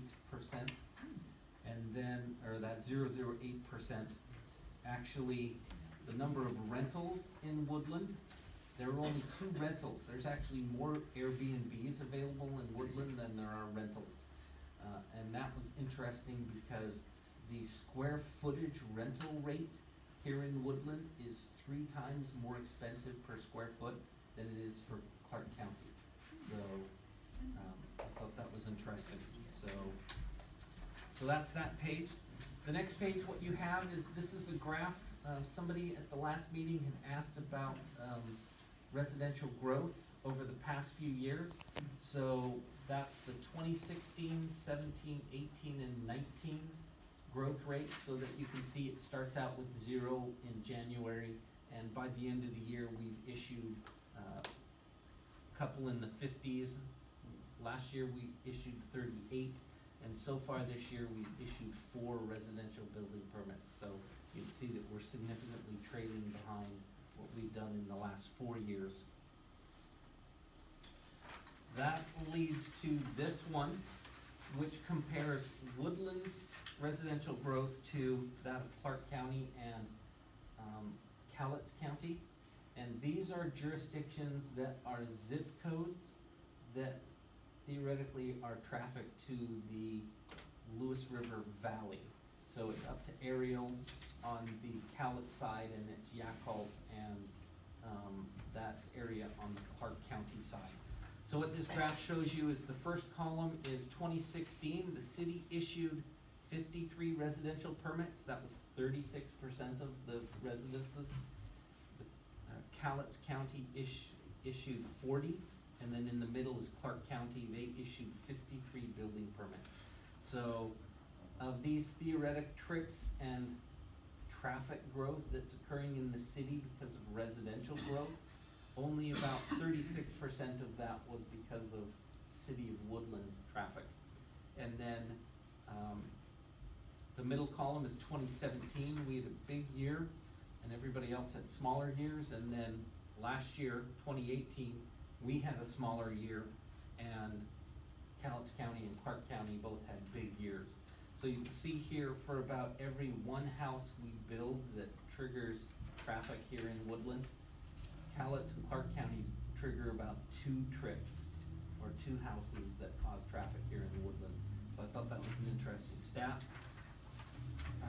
And then these last 2 pages, if you haven't seen this before, I think I gave it out at the last meeting. The top section with the blue, these are industrial projects that have been approved since I've been here. The pink are commercial projects that have been reviewed since I've been here.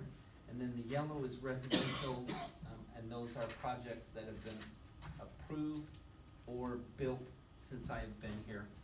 And the approved, or the first column there is the project name. Second column is how many trips that project is going to trigger in the evening rush hour, the PM peak hour.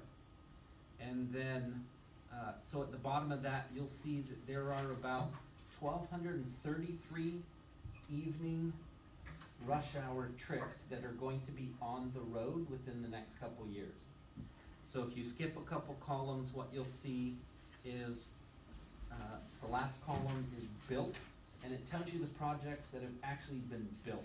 So we have this big bubble of trips coming into our road system. The numbers that are out here on the side, those are the actual numbers of people that are on the road.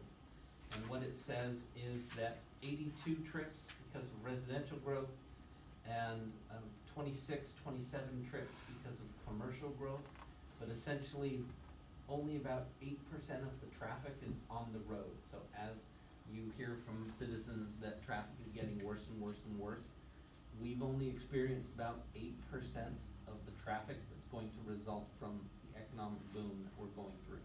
So as the industrial and commercial development builds, it's going to get a lot bigger. And that's what I've tried to attempt to show you in this last one. So Mr. Goddard, that would assume then that I must be on the road at the 92% of the time when I'm stuck in bumper to bumper traffic from in the morning and in the afternoon, and it takes me 30 minutes to get from Safeway to Hillshire. So I must be on the road not during the 8.89% of the time. So there's traffic all throughout the day. Okay. I'm just telling you that Averaged out. only So about this is 9% of what's been 24 hours, approved. right? So you're taking that number and dividing it by 24. No. That's the peak rush hour. Disagree. Yeah, so as these projects, these economic development projects come forward, I'm trying to show that there's a con that comes with the pro. So, and the blue represents the approved trips, and the orange represents the number of trips that are on the road. So the residential impacts, 83% of those impacts are already on the road. Residential development, you approve a permit and they build right away. Industrial and commercial, you approve a permit, it takes them some time to actually do the improvements and those construction to occur. So virtually none of the industrial traffic is on the road yet, and only less than 1% of the commercial traffic is on the road. So these commercial developments that we're seeing, they are bringing jobs, but the traffic is going to occur when those jobs are built. So. Questions for Mr. Goddard? Thank you. Thank you. No, thank you, Mr. Goddard. Appreciate it. Chief Coleman. Okay, I'm gonna go over a few items that we have here from the committee report, and then we'll go into a real brief slideshow, 5 pages, real quick for you. Some fun at the end. We'll end it with a little bit of fun. I'll go fast because I know we're running late tonight. Yes, ma'am. So in regards to water, our filter restoration project for our design works is in design with works with Gray and Osborne. That's the 3 filters that we have at the water treatment plant, so that's still in design right now. And then our valve project that we have going up there, the HVAC and the electrical is still on schedule. We had a test run scheduled for manual operation at the water treatment plant in July. We're gonna postpone that for later on in the year due to the extensive water usage and the heat that's coming our way. So just to give you a heads up on that. In more of water, we have all of our city infrastructure. We have placed now which is our water, sewer valves and hydrants. We have placed, and our roads, placed them on an iPad tablet. So now our guys can go out in the field with iPad tablets to show where all our infrastructure is and not have to come in and get paper copies when they're going out trying to find a valve. They can scroll in and see where it's at instead of having to zoom in and take a lot of time for those paper copies. And it's all updated for when our as-built system is updated, so we don't have to wait. The one thing that we will be submitting for, just so you know, into a budget next year is new iPads, because the ones that we have are not adequate and they've been hand-me-downs from employees that had them from their own personal use. So I will be submitting for that because that helps us when we're out in the field to be able to turn water off, do hydrant flow testing, valve turning programs, so on and so forth. So I'm just kind of giving you heads up. We've put them on the tablets. Now we're going to need some newer tablets to be able to fully utilize that. In regards to the Scott Avenue, excuse me, railroad crossing, we actually, as you know, we have the permit from Burlington Northern Railroad, and we are part of that permit from Burlington Northern Railroad to be able to get that water underneath Davidson Avenue is we have to do some boring, and so we are on the final steps of working with the boring contractor to be able to set up those boring samples, so you'll be seeing those taking place probably this month. And then those samples are sent back to Burlington Northern Railroad before we can proceed with any water line underneath there. So they could come back and say, you need to do this, or they could say, yep, you're good to go, proceed with putting the water line underneath the tracks. Can you touch on what that's gonna do for us once we get that in? It's actually gonna be able to provide water to our industrial site that's out there, because right now we don't have adequate water supply for that industrial site. I wish And Ms. then, Bowen was here to hear that. and yeah, well, I was hoping that she wouldn't have Yeah, left I yet. do too. And that's what she's been asking for years. Mhm. So another thing too is when we do the West Scott Avenue, we're also looking at the possibility of laying the water pipe in there so we can actually fully loop the system around town. It's gonna cost money, I'm just sharing, and I don't know if we have the budget, but we're looking at the budget now, putting those dollar numbers together, so. Just sharing. Thank you. All costs money, okay. In regards to sewer, we actually have in the agenda tonight, there is I'm asking council to approve an engineering contract for the screen head replacement. So as you're familiar, we have screens that are at the wastewater treatment plant, and those screens are actually a source that keeps rubbish and debris from getting into our pumps. And so the screens aren't working to their full capability, so we've had a time where guys come in and they do regular maintenance on those pumps, and then they have to reverse the pumps to get the debris out of the pumps and then turn them back on. Anyway, the contract that you see in there tonight, if you haven't had time to review it, is for the engineering contract. It's a very minor amount of money. It's $10,000 in comparison to the overall project, which is a couple $100,000. So it's a pretty good fee for engineering services. Also, let's see, asphalt repair projects. So we're starting to go around town and looking at all the areas of roads that we need to repair, potholes mainly. And then we're gonna do, Cowlitz County is gonna come out and do our road work for us. So if anybody sees a certain area of concern on our roads within the city, if you wanna bring that to my attention so we can go out and look at that, we're looking at those now so we can put them out to bid. And we'll put them on the budget next year for what we can afford this year. We've continued to spray the parks and the right-of-way, so we've gone through and done our second spraying this year. We've done our third run of mowing of the bioswales and the right-of-way for the fire hazards. We've called in locates for the truck signs to go up downtown Woodland, downtown Woodland, to keep the trucks on Bozarth and not go down Davidson and Gorig. Let's see, we've done our second spray and pulling of weeds on Main Street, so even though we went and put all the bark in and stuff, we had to go through and do another run through there. We are going to, we have an RFP that's out for the police station, although Chief isn't here, for soundproofing the room, and that's due back on the 23rd, and then we're going to be painting the shed out here at the police station. They've asked us to do that. We have power that's been ran at Horseshoe Lake, and we do have a permit for that. And we do have an L&I permit as well for that.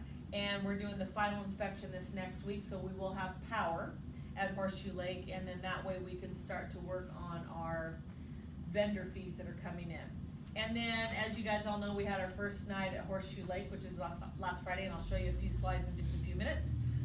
And now I gave you the good news, and we're going to end with good news, but I have a little bit of bad news.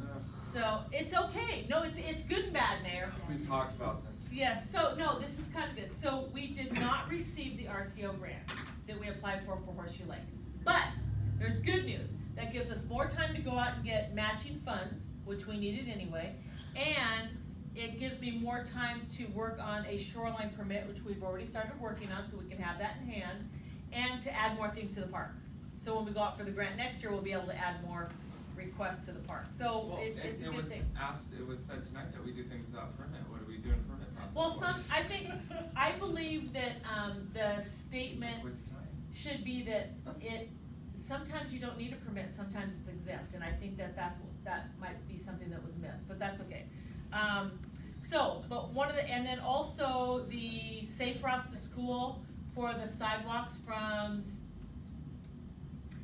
Gun Club Road out to the intermediate school, we did not get that one, we're an alternate, so we're an alternate on those two, but that gives us more time to put money in our budget for matching funds, to go back to the school district and ask them for additional matching funds, so it's all good. It just takes time, we'll get it, give me another year. So, one thing that I don't know what we're gonna do is we received additional legislative dollars for those two grants. The one was $82,000 for the RCO, and then we received the $235 from the legislature for the safe routes to school. So I'm going to need to figure out if we can still keep a portion of those funds and maybe do another capital project in town, maybe a sidewalk project or a road project that we don't have funding for right now. Maybe they'll allow us to use some of those dollars for that. So, hold please, and I'll get back to you at the next council meeting and let you know what I found out about that, okay? It's not bad news, it just means I get more time to add to it. I really wanted to play in the sport park. We will, I got a hose, so. Not the same. Okay, and then, Falling on me. I'm currently working on the contract with Gray and Osborne for our TIB funding application for West Scott Avenue for that road. So just so council knows, when that comes to council, that contract will be reviewed not only by myself and by the city attorney, but also by TIB before we can bring it to council. So just when it comes there, just know it'll have a full review. Okay, so now, let's go to. Question before you get into the slides. Yes, sir. What does the city pay for the master shoreline permit? Do you need an exemption to waive the $5,000 fee, or how does that work? No, so, and Travis can help me out in here if I state anything incorrectly.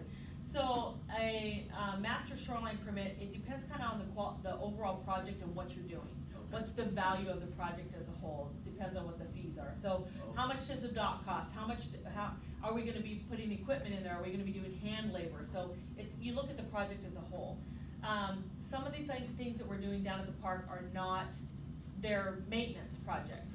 So, and maintenance projects, and it's all dollar related too, so if it's a certain dollar amount or less, you aren't required a shoreline permit, you get a shoreline exemption, which is some of the projects that we've been doing, our maintenance, they don't meet that threshold to require a shoreline permit. So that's why they say we don't have permits, well, because we weren't required to have a permit. We filled out the paperwork, but it was exempt, so just kind of give you a heads up on that. That's why I asked the question. So Yes. for example, the skateboard park wasn't built with permits. The utility trenching that she was doing, it's low dollar and it is exempt from a shoreline program. So she has her letter to do the trenching for the shoreline, or for the power, but. It's like less than $5,000. Yeah. So we're not talking large dollar projects, $20,000, $30,000, $40,000. So, but, yeah, okay, Thank you for the explanation. yeah. Okay, are you ready, Pete?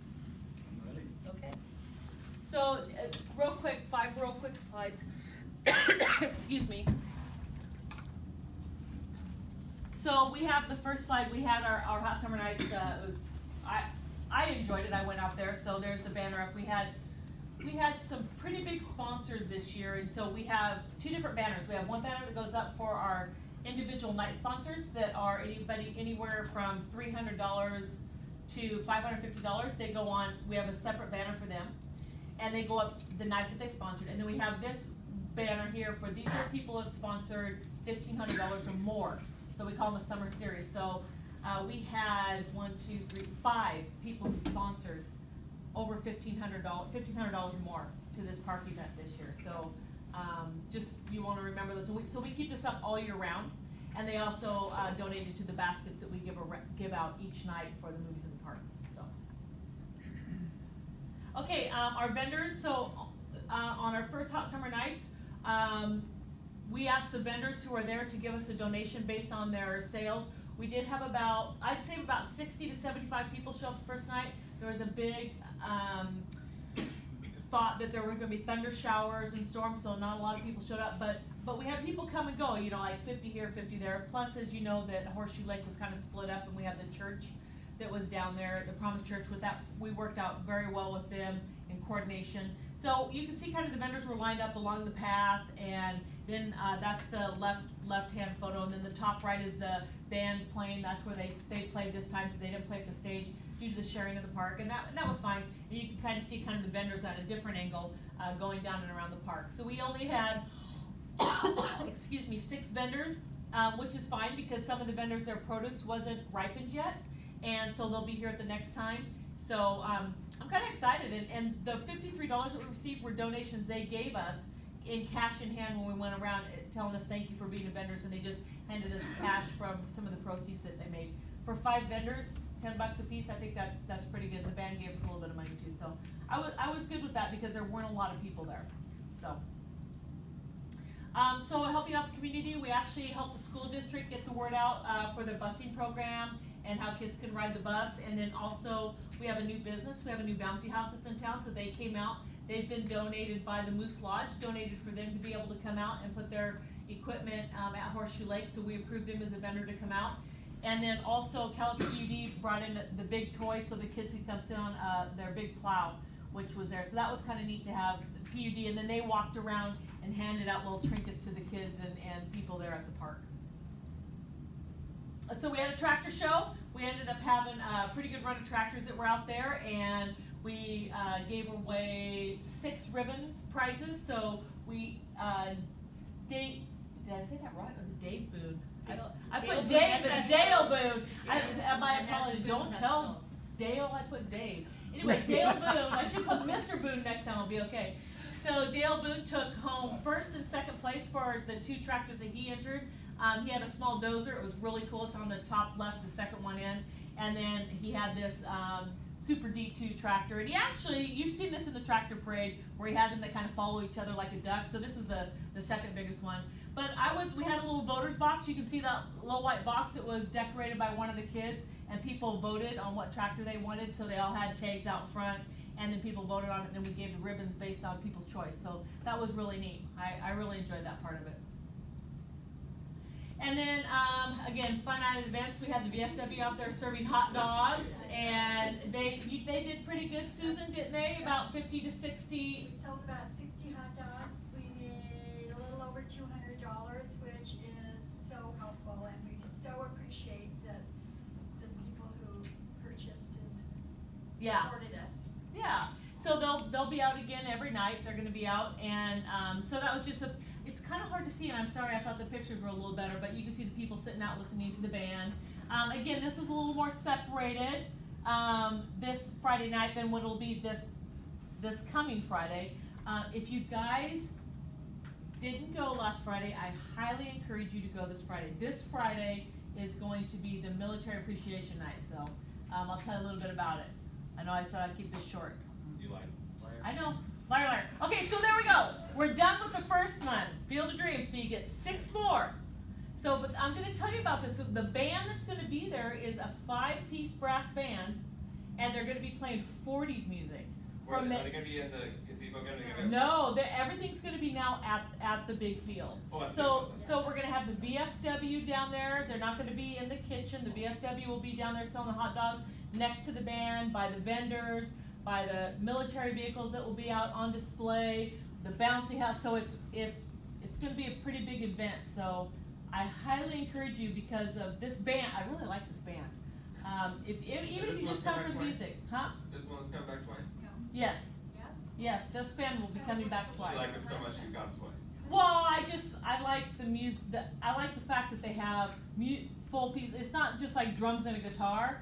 It's trumpets and trombones and flutes. It's brass. So that's good. So anyway, and then we'll be showing the movie Valiant. So I will recommend that if it's hot out, I still recommend that you bring a blanket, because it does cool down a little bit at night. And great movie. Valiant is a great movie. Bring your kids, bring your grandkids, bring yourself.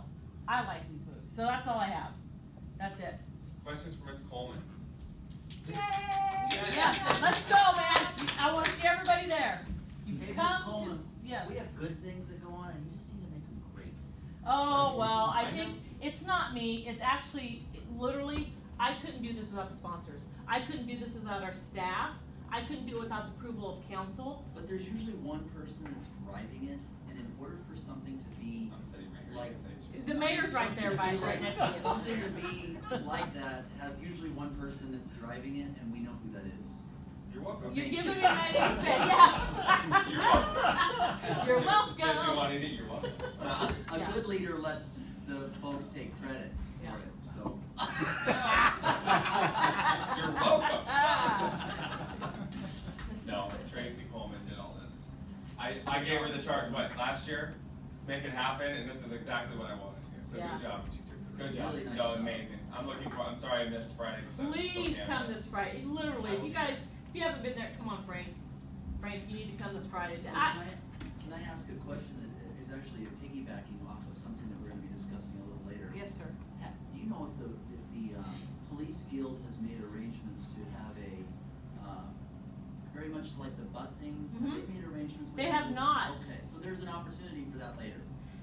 They absolutely can, Provided we so, follow the legal, there's a legal, well, apparently there might be a permit involved. We don't wanna not follow the permitting process. Yeah. I'm talking about the legal process of when we have something potentially on the ballot of what they can and what they can't do. But, it would seem to me that that would be a great opportunity for, those folks to maybe share their message. Absolutely. yeah, anything that has to do with the community as a whole, I encourage, so that's why I've tried to do kind of these theme nights. So when the school contacted me and said, we really need to get the word out about our bus program, can we come to your house summer nights? Absolutely. If we have people, anybody who's local in the business who wants to do something, as long as it goes with the theme, you don't want somebody, I'm just saying that we have some vendors that want to come in and they don't really go with the theme, but we do have one theme that they go with. I said, I need you to come to this night, Christmas in July. We have some vendors that maybe don't go with a military theme, but they go with a Christmas theme. So I said, come out and go with that. So, but when it comes to fire, police, or the school district, absolutely they can be welcome at any one of those. We can figure a way to fit them in. Like the Pirates wouldn't be part of the 40s military theme, right? Probably not. So, which we're gonna have in a couple weeks. So anyway, yes, ma'am. The gifts you're raffling off, are those being provided, Tracy, or, cause, Yeah, so let me tell you how I did I'm that. asking on the part of the chamber, because we've already been talking about what we were going to put together for gift baskets. So let me tell you what I do. So from the donation money, as part of a thank you to our sponsors, we at Public Works put those baskets together with the sponsor's name on it saying it was from the sponsors. So the chamber will actually, when you donate, when you have your night, we already put together 3 baskets for the chamber. If you wanna bring additional baskets, bring additional. We raffle those off for free for people just to come in. So any family that comes into the park, we give that family a ticket, and they're available to get that gift basket. But that's more of a thank you to the city thank you for sponsoring. They're very inexpensive to make up. Well, my time's I think my time's worth about 15 times of the basket value. But anyway, but we make those baskets up as a thank you to the vendors. The people who donate the money for the park. Okay, but it's okay if we do bring some extras. We encourage it, Okay, and we alright, thank that's you what I for wanted doing to that. 'Cause check. that's what the public likes to go for free things. I know. So, yeah. Yeah, okay. But Thank you. we have received a lot of money this year from our sponsors, and I am stoked, because we were able to buy new speakers and new sound systems, so we increased our volume for our movies, and everybody said that was there that the movie volume was tenfold. We haven't figured out to get it to the cars yet, but I'm working on it. So, we might be able to have it by next week, so, Thank you, Ms. Coleman. you're welcome. Amazing work. Thanks for the short report. Yeah. You're welcome. And one thing before we go, I keep getting asked about the dog park, and I know that we've discussed it and we're putting it on hold, and it's location that was approved by council. If you can get a staff report back for the next meeting to give that money back for that location. We can't spend that money except in that location, so we need to give it back. We can discuss on Wednesday. Yes, sir. Okay. Yeah, Yes, the ma'am. council, if I'm But not they're asking questions of Yeah, where is it? I think the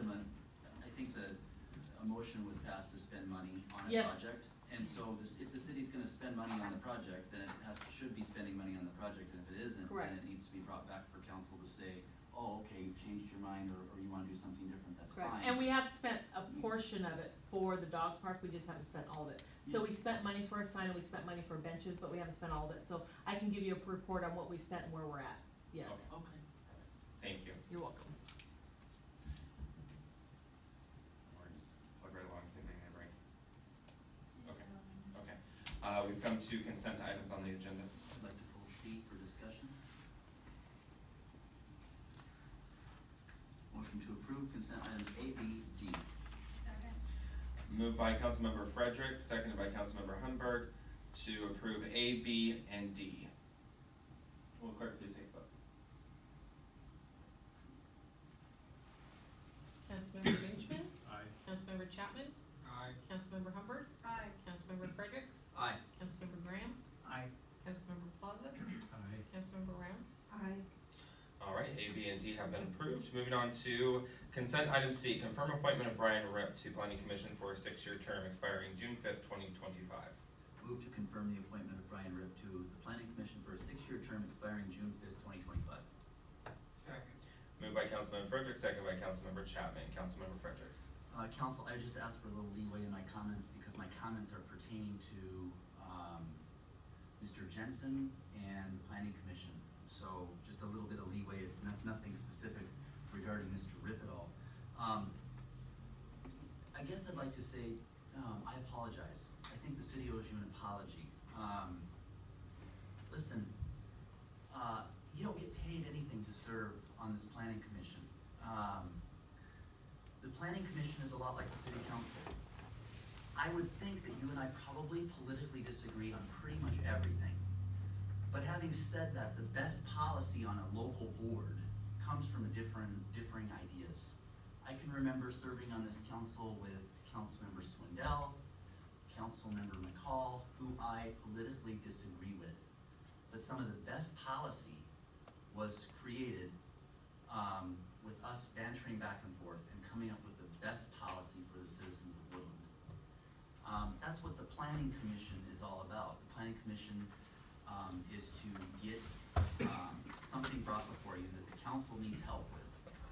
You guys take that, and someone may have a crazy idea, someone else may have a crazy idea. You banter back and forth, and in the end, you provide the council with policy that says we believe you ought to go in this direction. Sometimes this board will go, hey, we agree. Sometimes this board will go, no, we don't agree. But in typical Woodland fashion, and I've seen this throughout the years, you've been railroaded. So don't change who you are.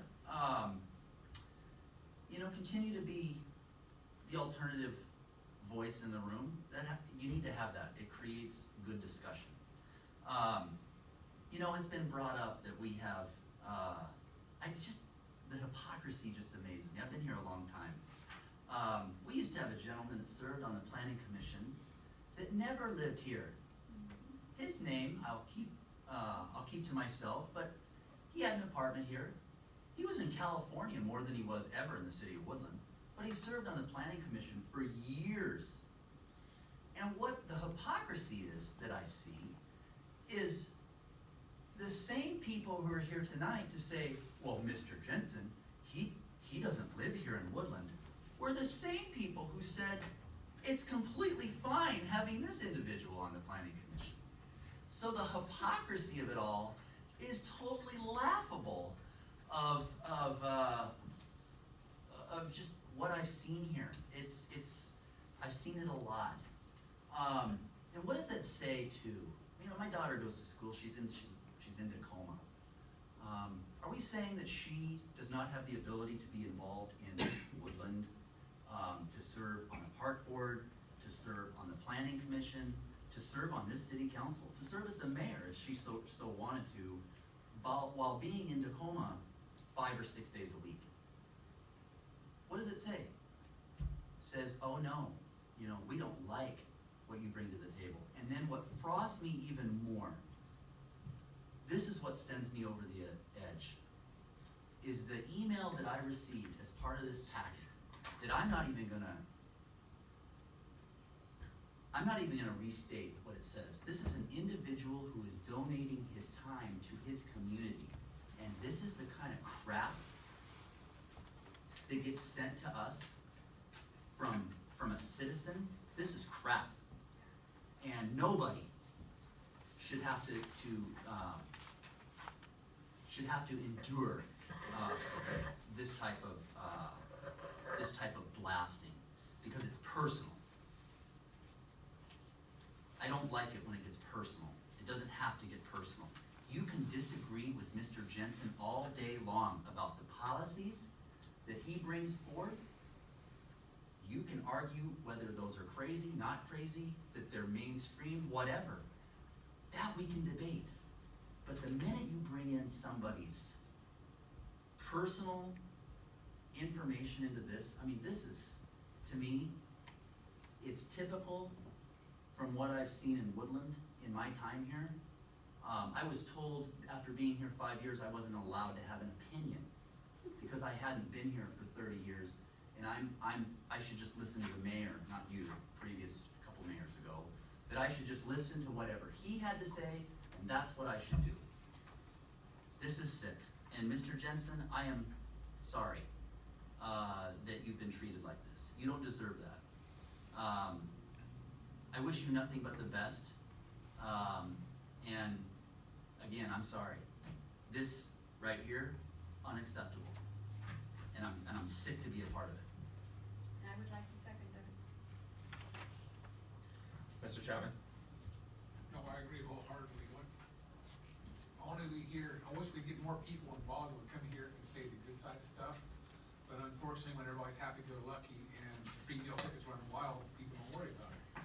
It's all of a sudden when the belts get tight and everybody's fuckers getting short and they're not happy anymore, that they come and complain. And it'd be nice for this council and board and staff to hear the good side once in a while, instead of all of them up in the opinion. And yeah, Mr. Jensen, I'm very sorry that we had to go through this, and my own personal apology, that was totally uncalled for. And I'm sorry. Mr. Jensen is the prime example of why people don't want to serve. It's the prime example of Woodland of why people don't serve. We got a lot of keyboard warriors in this community that go online, but hey, when the chips are down, open positions on council, open mayor seat, nobody signs up. So, I don't know, very frustrating. Further discussion? Will clerk please take the vote on consent item D, authorize to sign, confirm appointment of Brian Ripp to planning commission for a 6-year term expiring 2025. Councilmember Chapman? Aye. Councilmember Graham? Aye. Councilmember Rounds? Aye. Councilmember Humbyrd? Aye. Councilmember Benjamin? Aye. Councilmember Plaza? Aye. Councilmember Fredericks? Aye. Consent item C has been approved. I think I said D at the beginning of consent item C. Moving on to action item, ordinance number 1437 to amend Woodland Municipal Code to allow occupancy of RVs and RV parks to go from 30 to 90 days, final reading.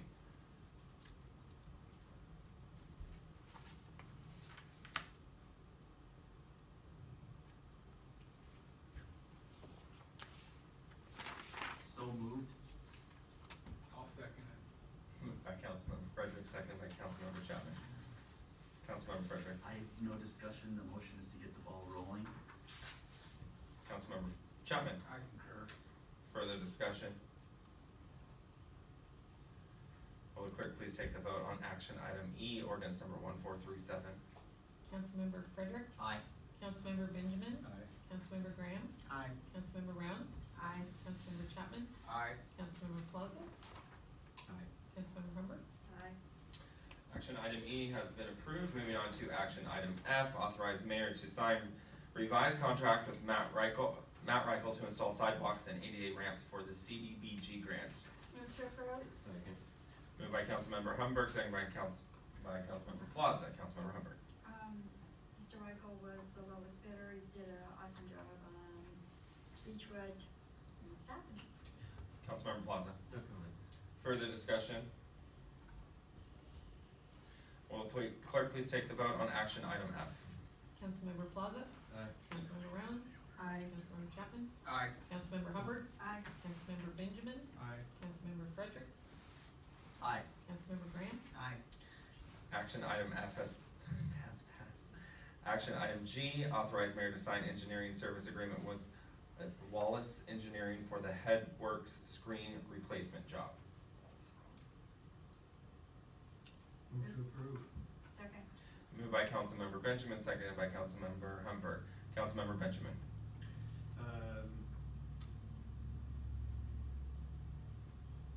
They are gonna do the engineering for that. We have to fix that in order to keep the pumps in good working order, and that's needs to happen. Councilmember Humbyrd. I agree. Further discussion? I just have a question. Yes, Mr. Plaza. What's the life expectancy on these things? How often are we gonna have to replace them? So the first initial screenings, trying to think how many years they've been in there. I believe they've been in there for 40 years.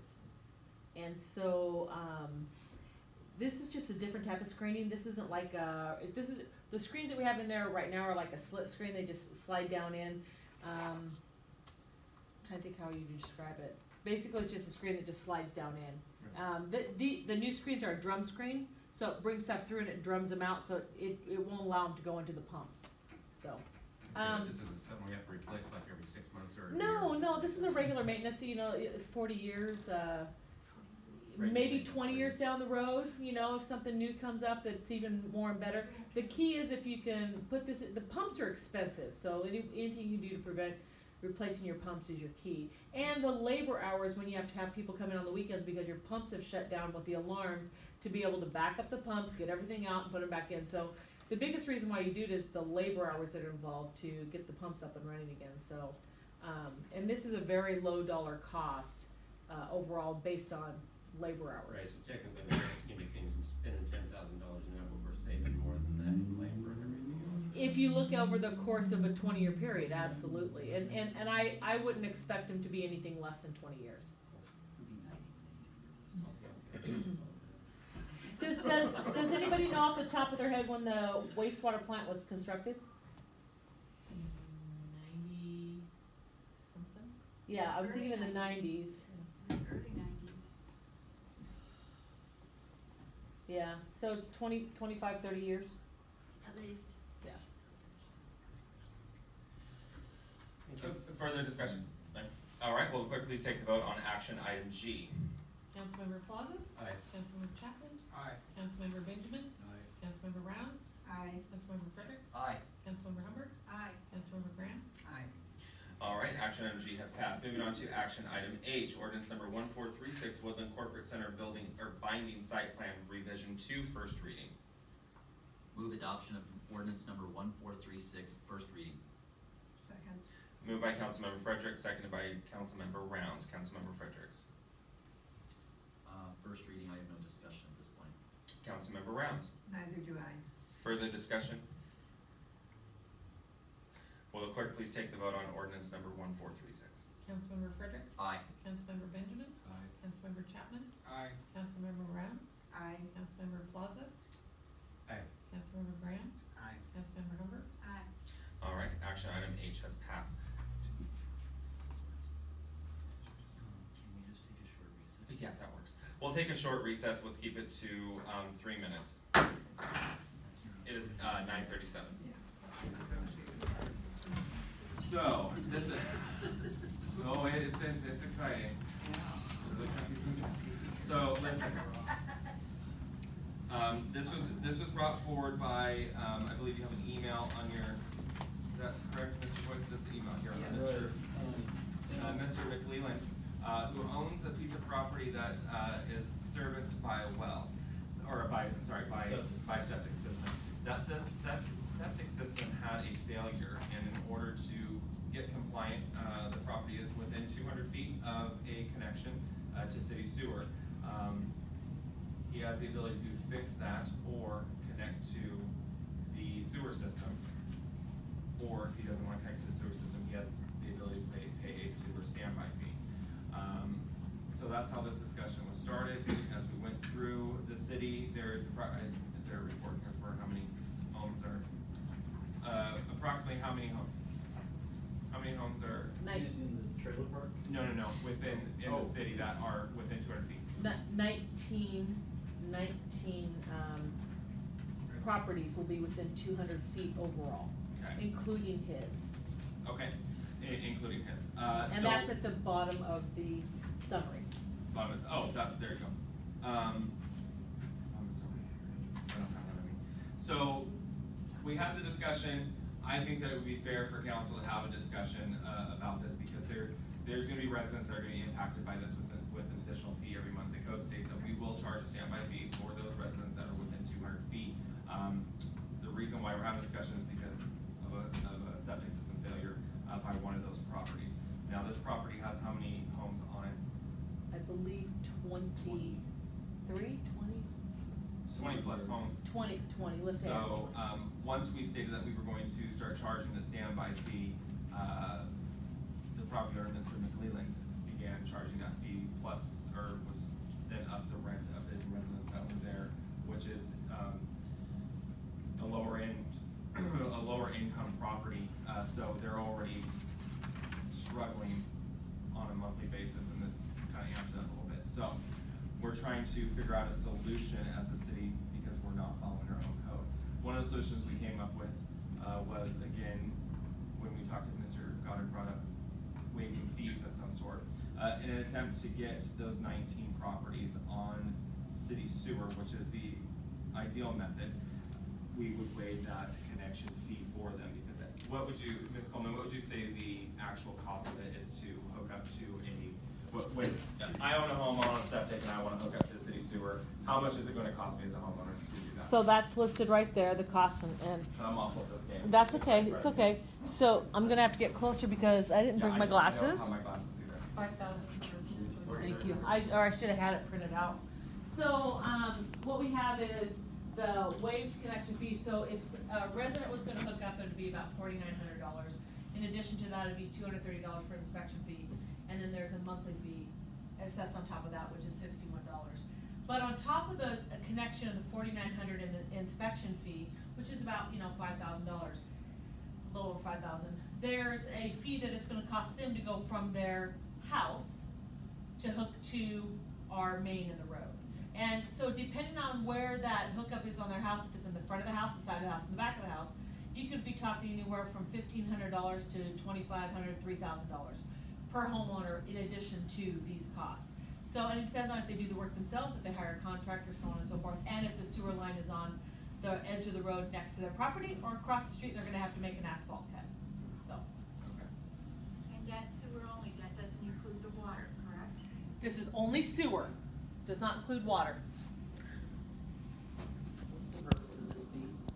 Again, I'm sorry, this was at the finance committee and now again yesterday and then I can't remember, but can you please explain again? The purpose of the $4,900? The purpose of. Or the standby? The standby fee. What is the purpose of the standby fee? It's for the maintenance of our overall wastewater treatment plant system, the infrastructure, all the pipes in the ground, a screen press system, a new screen system, new UV lighting system, pumps that fail, lift station pumps that fail, sucking out lift station, anything and everything you can do for us to operate our wastewater treatment plant, that's what that fee is for. Ms. Coleman, question, when was this passed in Woodland Municipal Code? Oh, I don't know the answer to that. I may be in an email that I sent. Longer than 10 years ago? I believe so, yes. So what has prevented us, so this is what always boggles my mind, is that council or previous councils take action.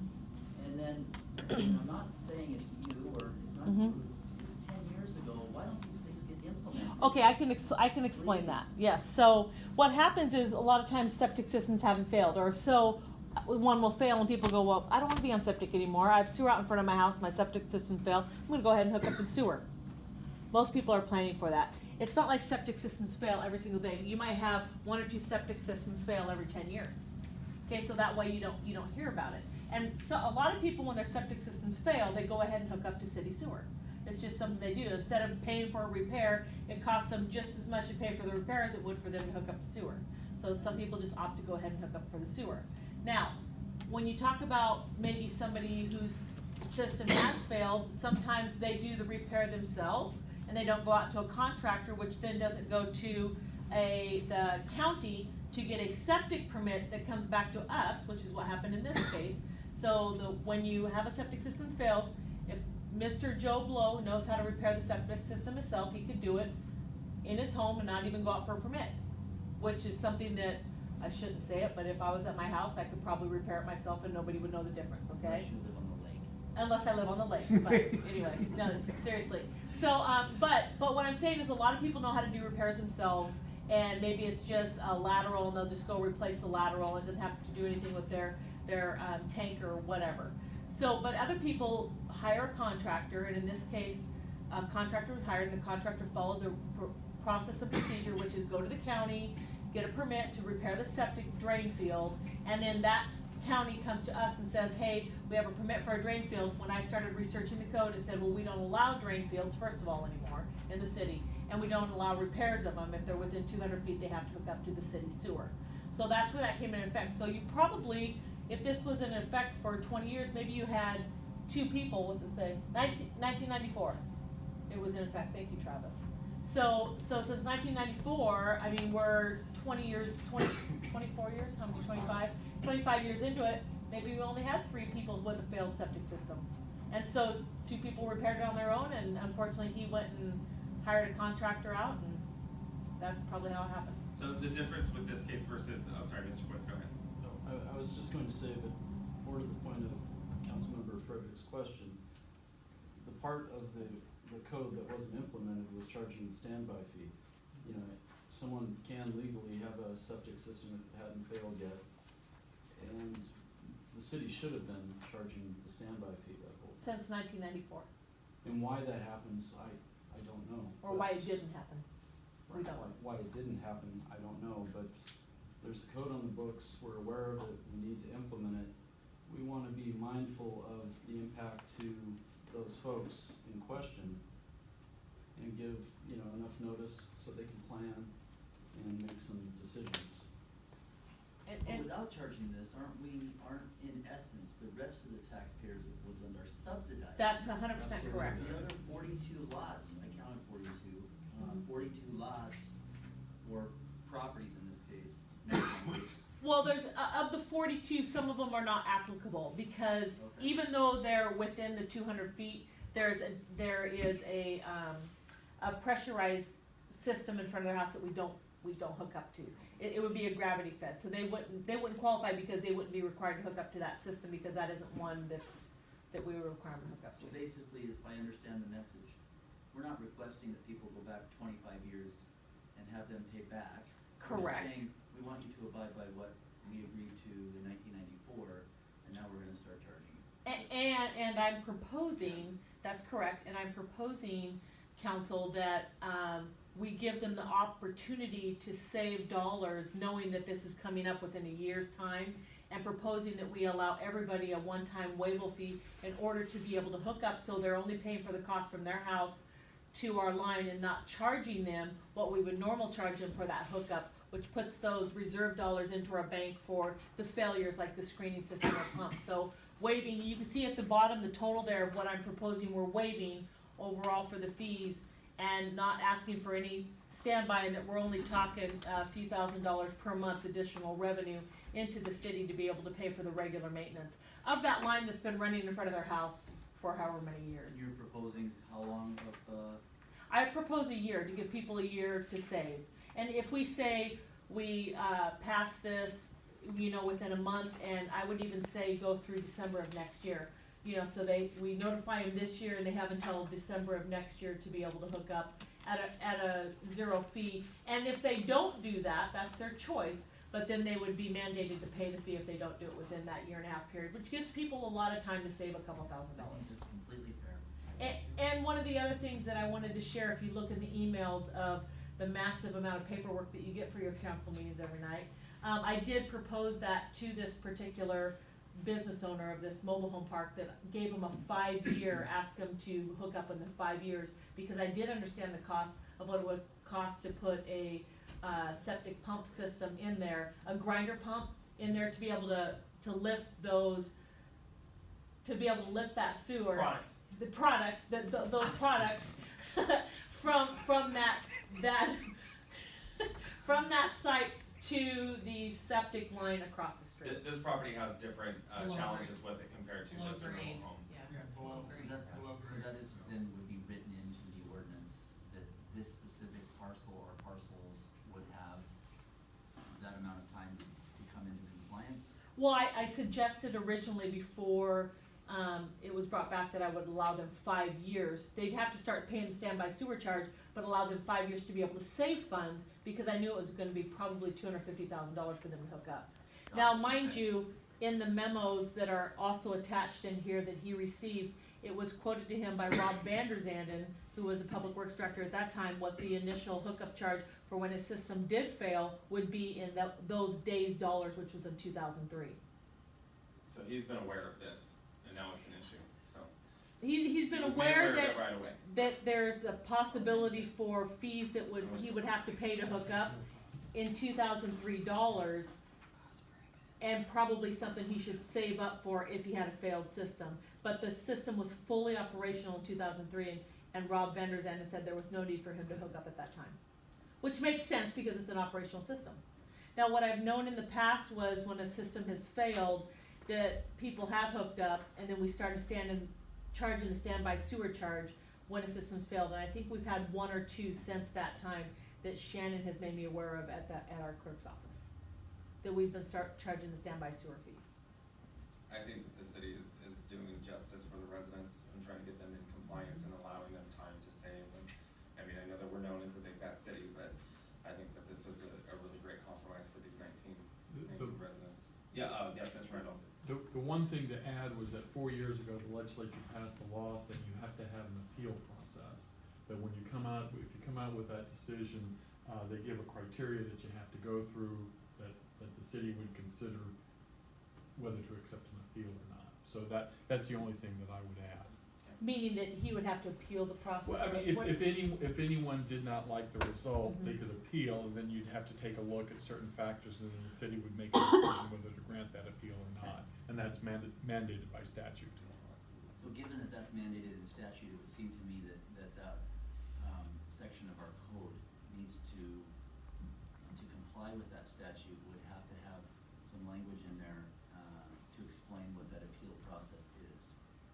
I'll bet you it's not in there as of now, if that's legislative, or if that's a court ruling that has occurred after the fact.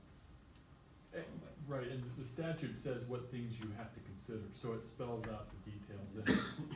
So you just follow the statute. It wouldn't have to be in the WNC, correct? It doesn't have, I mean, you might want to put it so that someone in the future knows to take a look. Of that statute. Right, but the statute actually spells out what you have to do on the appeal process. So we have been, for a while, attempting to rewrite all of water code and all the sewer code, and have. Well, I think the reason that it's important to have that in there is so folks understand what their rights are. If indeed they get squelched and they want relief, this gives them the avenue on how to get the relief. If they don't know that relief is there, then folks won't know that they have relief. Right. Relief option available to them. So if we're gonna do this, I think it would be pertinent to add that language in and bring that to council or whoever you wanna bring it to.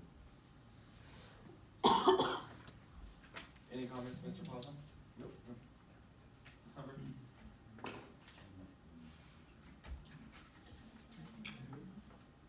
Are you with it?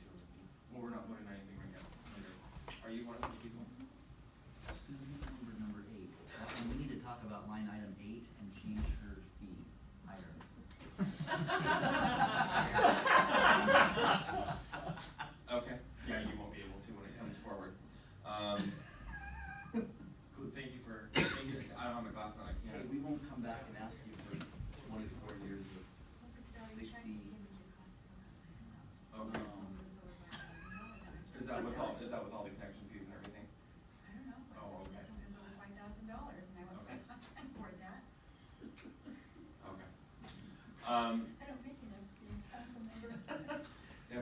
for 3 terms, great to get that, or more, 5 terms. Anything else before we bring this back to council for a vote?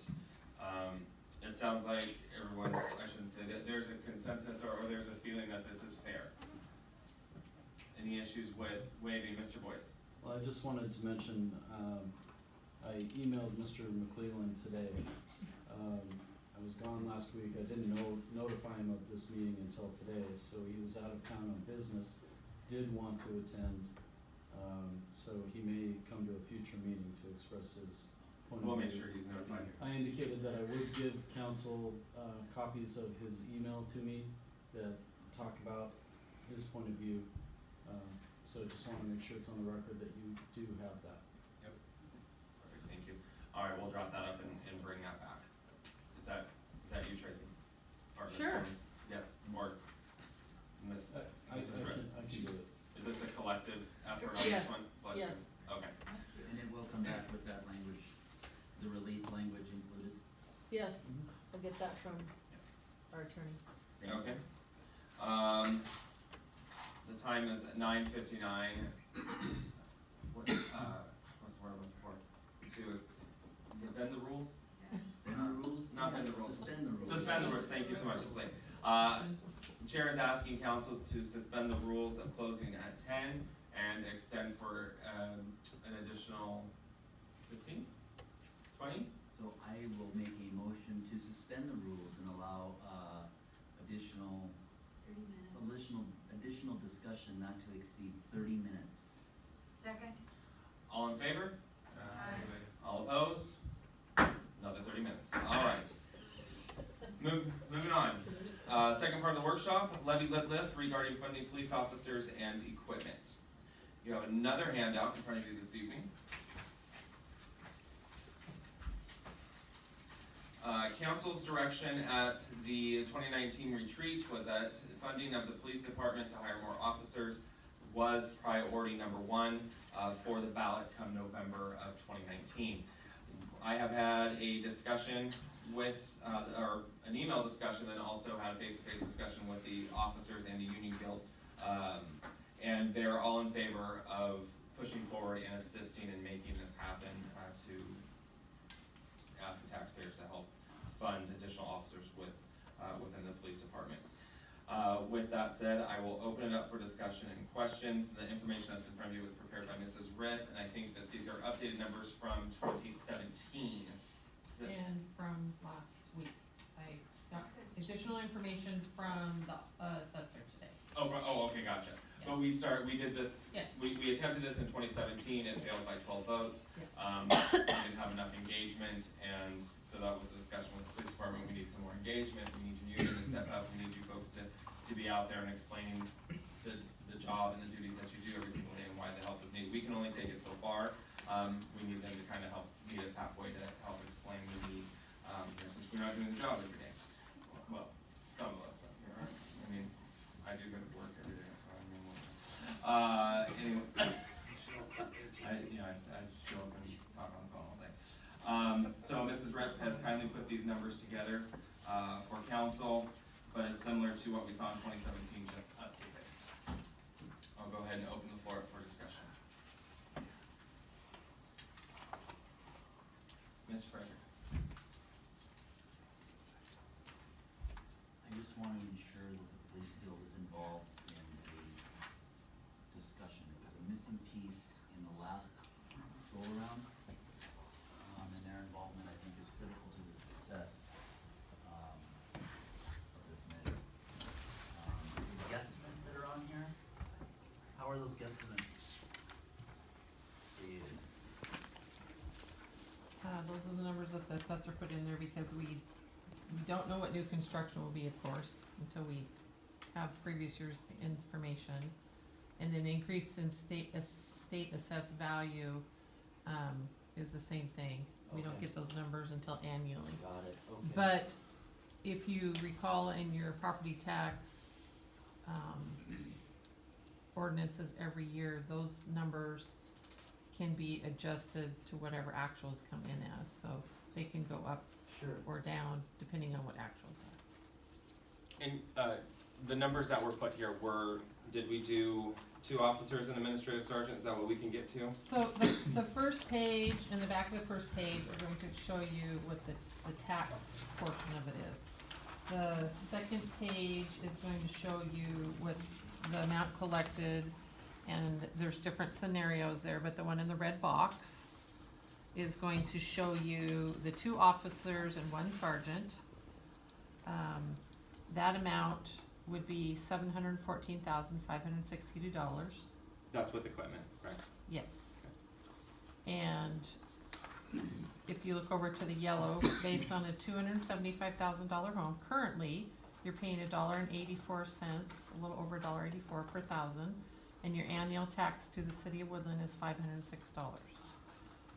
If you increased it to add 2 officers and 1 sergeant, your annual tax would go up to $715, which is a little over $200 increase annually. And I wanted to point out that the assessor information came in late. So what you see on the screen is what's online right now. So those numbers differ a little bit. What we handed so out. Okay. We will put online the new Updated. revised numbers. And then the other thing they said that I should point out, and this is where it gets a little dicey and confusing, is on levy lid lift, they said we should note, the district gets to set the actual levy rate in the first year only of a lid lift. In subsequent years, the district can ask to apply for a larger increase than the typical 1% to the regular property tax limit calculation, but the rate will be calculated by the assessor's office based on the final allowed levy in the district assessed value. And then the That means other. we don't have to go out for another vote, we can ask for additional dollars through the county. Is that what I just heard? So you can tell them what you want it to be, and the other decision you have to make if it's a permanent or a temporary. Okay. Now, I believe the council is gonna wanna go for permanent, because if you look on the back of the first page, with the yellow bar, the green bar, and the blue bar, one shows a permanent rate, and one shows what it goes back to if it's a temporary rate.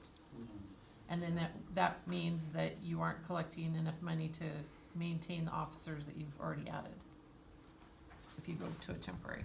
So if we were to do this, it would almost need to be permanent. Otherwise, we're gonna have to come up with another financing mechanism to go on if we maintain that service level. Dispute amongst any members of that? Is everyone in agreement that it should be a permanent? Well, yeah, unless we're gonna have, hire somebody and tell them thanks in 2 to 3 years. No. When you get good at your job, we're not gonna Yeah, have any exactly. Well, it was an option, I'm just, Ooh, Wanna it's a make workshop sure- we're discussing. just wanna make sure we're. I think another question that keeps coming forward, maybe we can have that discussion publicly here, is that what happens if Woodland grows? And what happens to, so the burden is placed on, we'll say $500 now, or the tax to a $250,000 home is $500. If we build 100 more homes, does that reduce down and now transfer over No, to the because new? now we need no more police officers. No, because this assumption is using, in the red on the very first page, a 5% growth rate. Now, that number can be up or down, and the council can decide what they want it to be, but after you decide on that, then that's what your number is gonna be as your starting point going forward. So, go ahead, Mr. Plaza. So we don't have a crystal ball now. Kind of on that same track. Okay, so let's say this passes and property taxes get raised. And then because of awesome leadership, all of a sudden, a bunch of businesses or casino, or let's say, or something comes in, and suddenly we've got this huge influx of cash that we can use to put towards the police department. Does the tax go away? It sounds like we can reduce it, but we have the So- ability to go back to it. So you're, after the 6 years and what you've decided what your number is gonna be, you're still limited to the 1% annual. You could say 1%, you could say we're gonna not do it that year. I know that's been. So it would be 2 votes for talked council, 1% for property, but not for the police portion of it? Or is it all or nothing? It's all in one bucket. It's all or nothing? Yeah. Okay. Gotcha, okay. Questions or comments? think part of the concern is that we're not getting by, we're getting, my conversation with the union was very positive, and I am very confident that we will see them out there, enjoying this. We've agreed to do a mailer again, with the utility bill, and that would be coming back to council for approval. They've agreed to do their part this time, and what their part is, we've discussed that, but I don't know what they've discussed internally, what that part's gonna be. We talked about t-shirts, we talked about signs, we talked about going to events like movies in the park, whatever it may be. And so I also took this chart for the first year and I asked the assessor today to help us confirm what the number year 2, year 3, and that would look like based on some assumptions. We have to send anything that we send out in the mailer to the PDC, correct?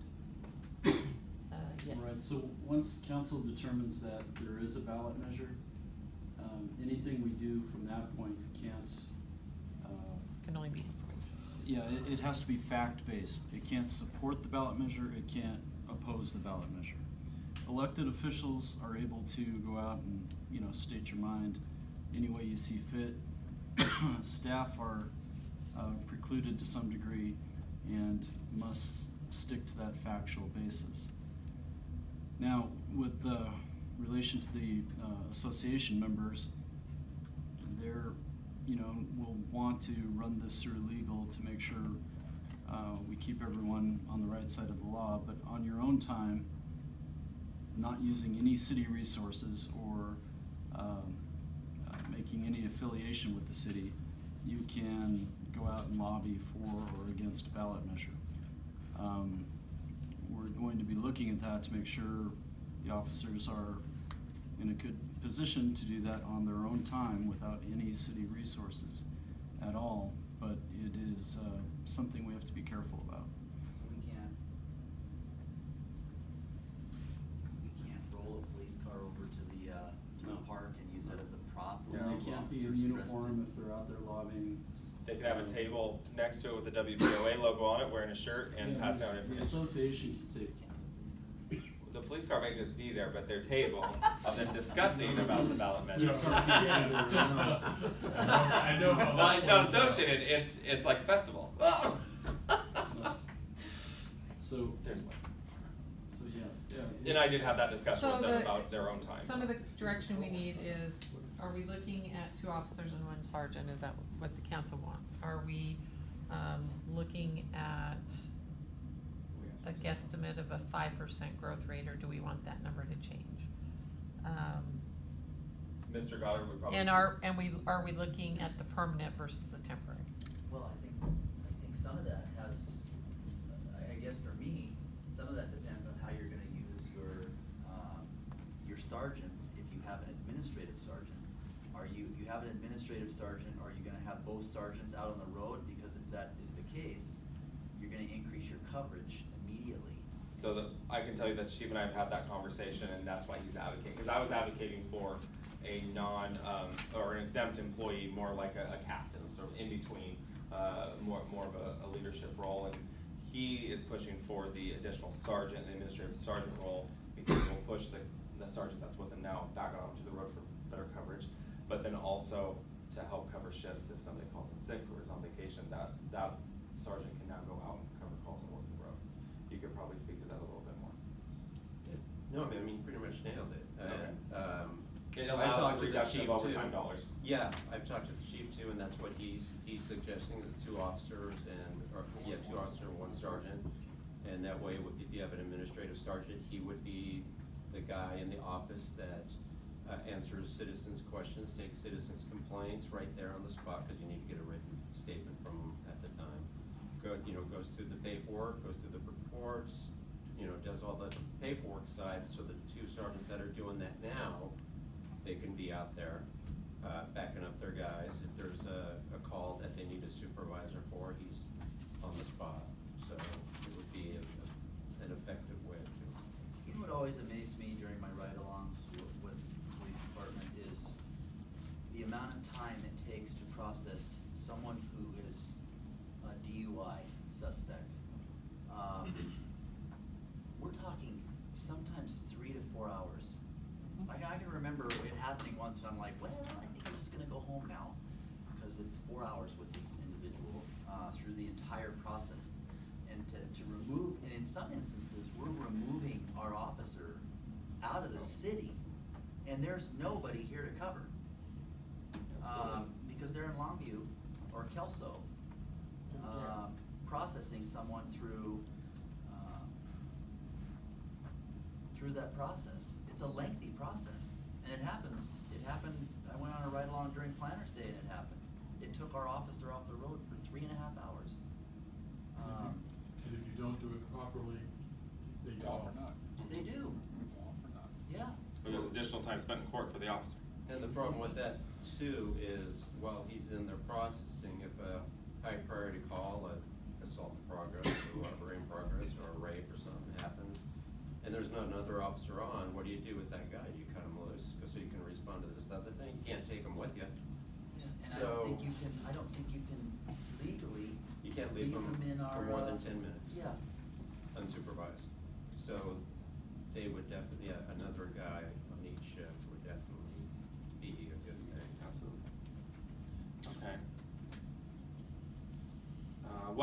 You had questions, Mrs. Ripp. One was permanent or temporary. It sounds like permanent. 2 officers and a sergeant. And it's 5%, what growth? What growth scenario are we going to use? Mr. Goddard, 5% growth over each year? The comprehensive plan uses a 2.3% growth rate. In assessed value? How accurate has that number been? That's what we're projecting. But that's the growth But what rate is of assessed accuracy? value, right? What is real reality for the last Yes. 10 years? So Mr. Goddard's talking population growth. We're Okay. talking assessed value growth. Oh, it's not, oh, sorry. Okay.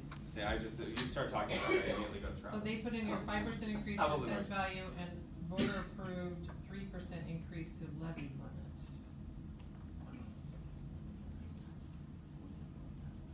So 5% growth. So we're banking on 5%. I don't understand. This is hurting my head. What's the history of that 5% growth, 5% assessment? She says, So in in your your valuation, we were talking about this last month, we've been growing about $20 million worth of valuation per year. I just don't know whether that represents 5% or Well, that's 1%. The assessor said, I looked at the district AV over the past 5 years and have used a 5% increase as a reasonably conservative estimate and value for the district. So if we start at 5 and realize that it's too much, the council could reduce it down a little bit, I think you have to state that in the ordinance, so. but we can't go above it. I feel like you're asking for a hard line of 5%, because if we don't go to 5, then we can never get there unless we go back and ask again. But we could go, we I could can ask reduce that- down. I can ask that question. Okay. And of course, it varies with the economy. You have to ask what happened. Is this similar? It sounds like Recession of it's. 2008, but likewise, I think Bridgefield grew 15%. Right. So it's similar to kind of like a fire contract where they have up to $1.50, but this year we're only charging $1.42. But that's the levy rate, not the assessed value. Not, okay. It's just a reserve. I'll be quiet. It's It's the same idea, right? Is that the concept that they're being asked to? Yes. Okay. Yeah. I think 5% is fair. Mr. Fred. As long as we can go down. Yeah, if we could go down, that would be great. Up and Yeah. without voting again. I will ask the number and see Okay. what they need. So the action item this evening was authorize staff to prepare documents for the levy lidlet. Those will end up coming back at the next meeting, is that correct? Because we have to have them to the assessor's office by August. Yes, Okay. they have to be to the assessor, the auditor's office by August 6th, which is Tuesday? Yes, and our last meeting would be the 5th, so we would be like, Kind of, so we need to On get it done by deadline. next Do you know if meeting. we've identified the for and against committees for this? That's part of the paperwork being, I put the ad out, it should be hitting the reflector, it's already on the website.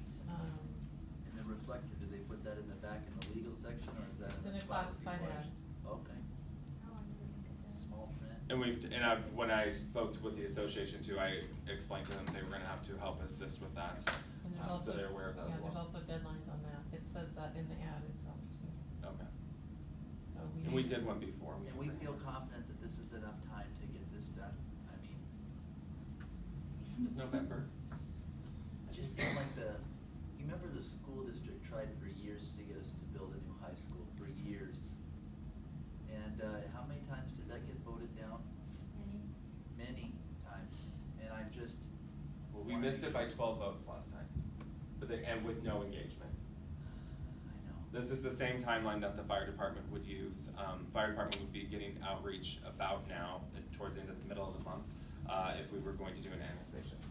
So I'm confident that we're within a good timeline. I feel that if the guild gets out there and pounds the pavement and stuff, they can get it done in the time that we need to have it done. They need to help, or Signs they need to be just ordered. get around complaining, or? Well, not only them, but the citizens too. If they don't pass it, well, when we're tied up, don't bitch because the guys aren't there or complain. Thank you. It's after 10, I think you can have one slip. Yeah. Okay, any other comments or discussion on this topic?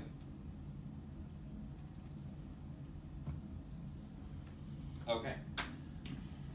Time is 10:19. We're out of the workshop and back into regular session. Moving on to action item I, authorize staff to prepare documents for levy Lidlip for November 5th, 2019 general election ballot measure. Move to approve. Second. Moved by Councilmember Humbyrd, seconded by Councilmember Plaza. Councilmember Humbyrd.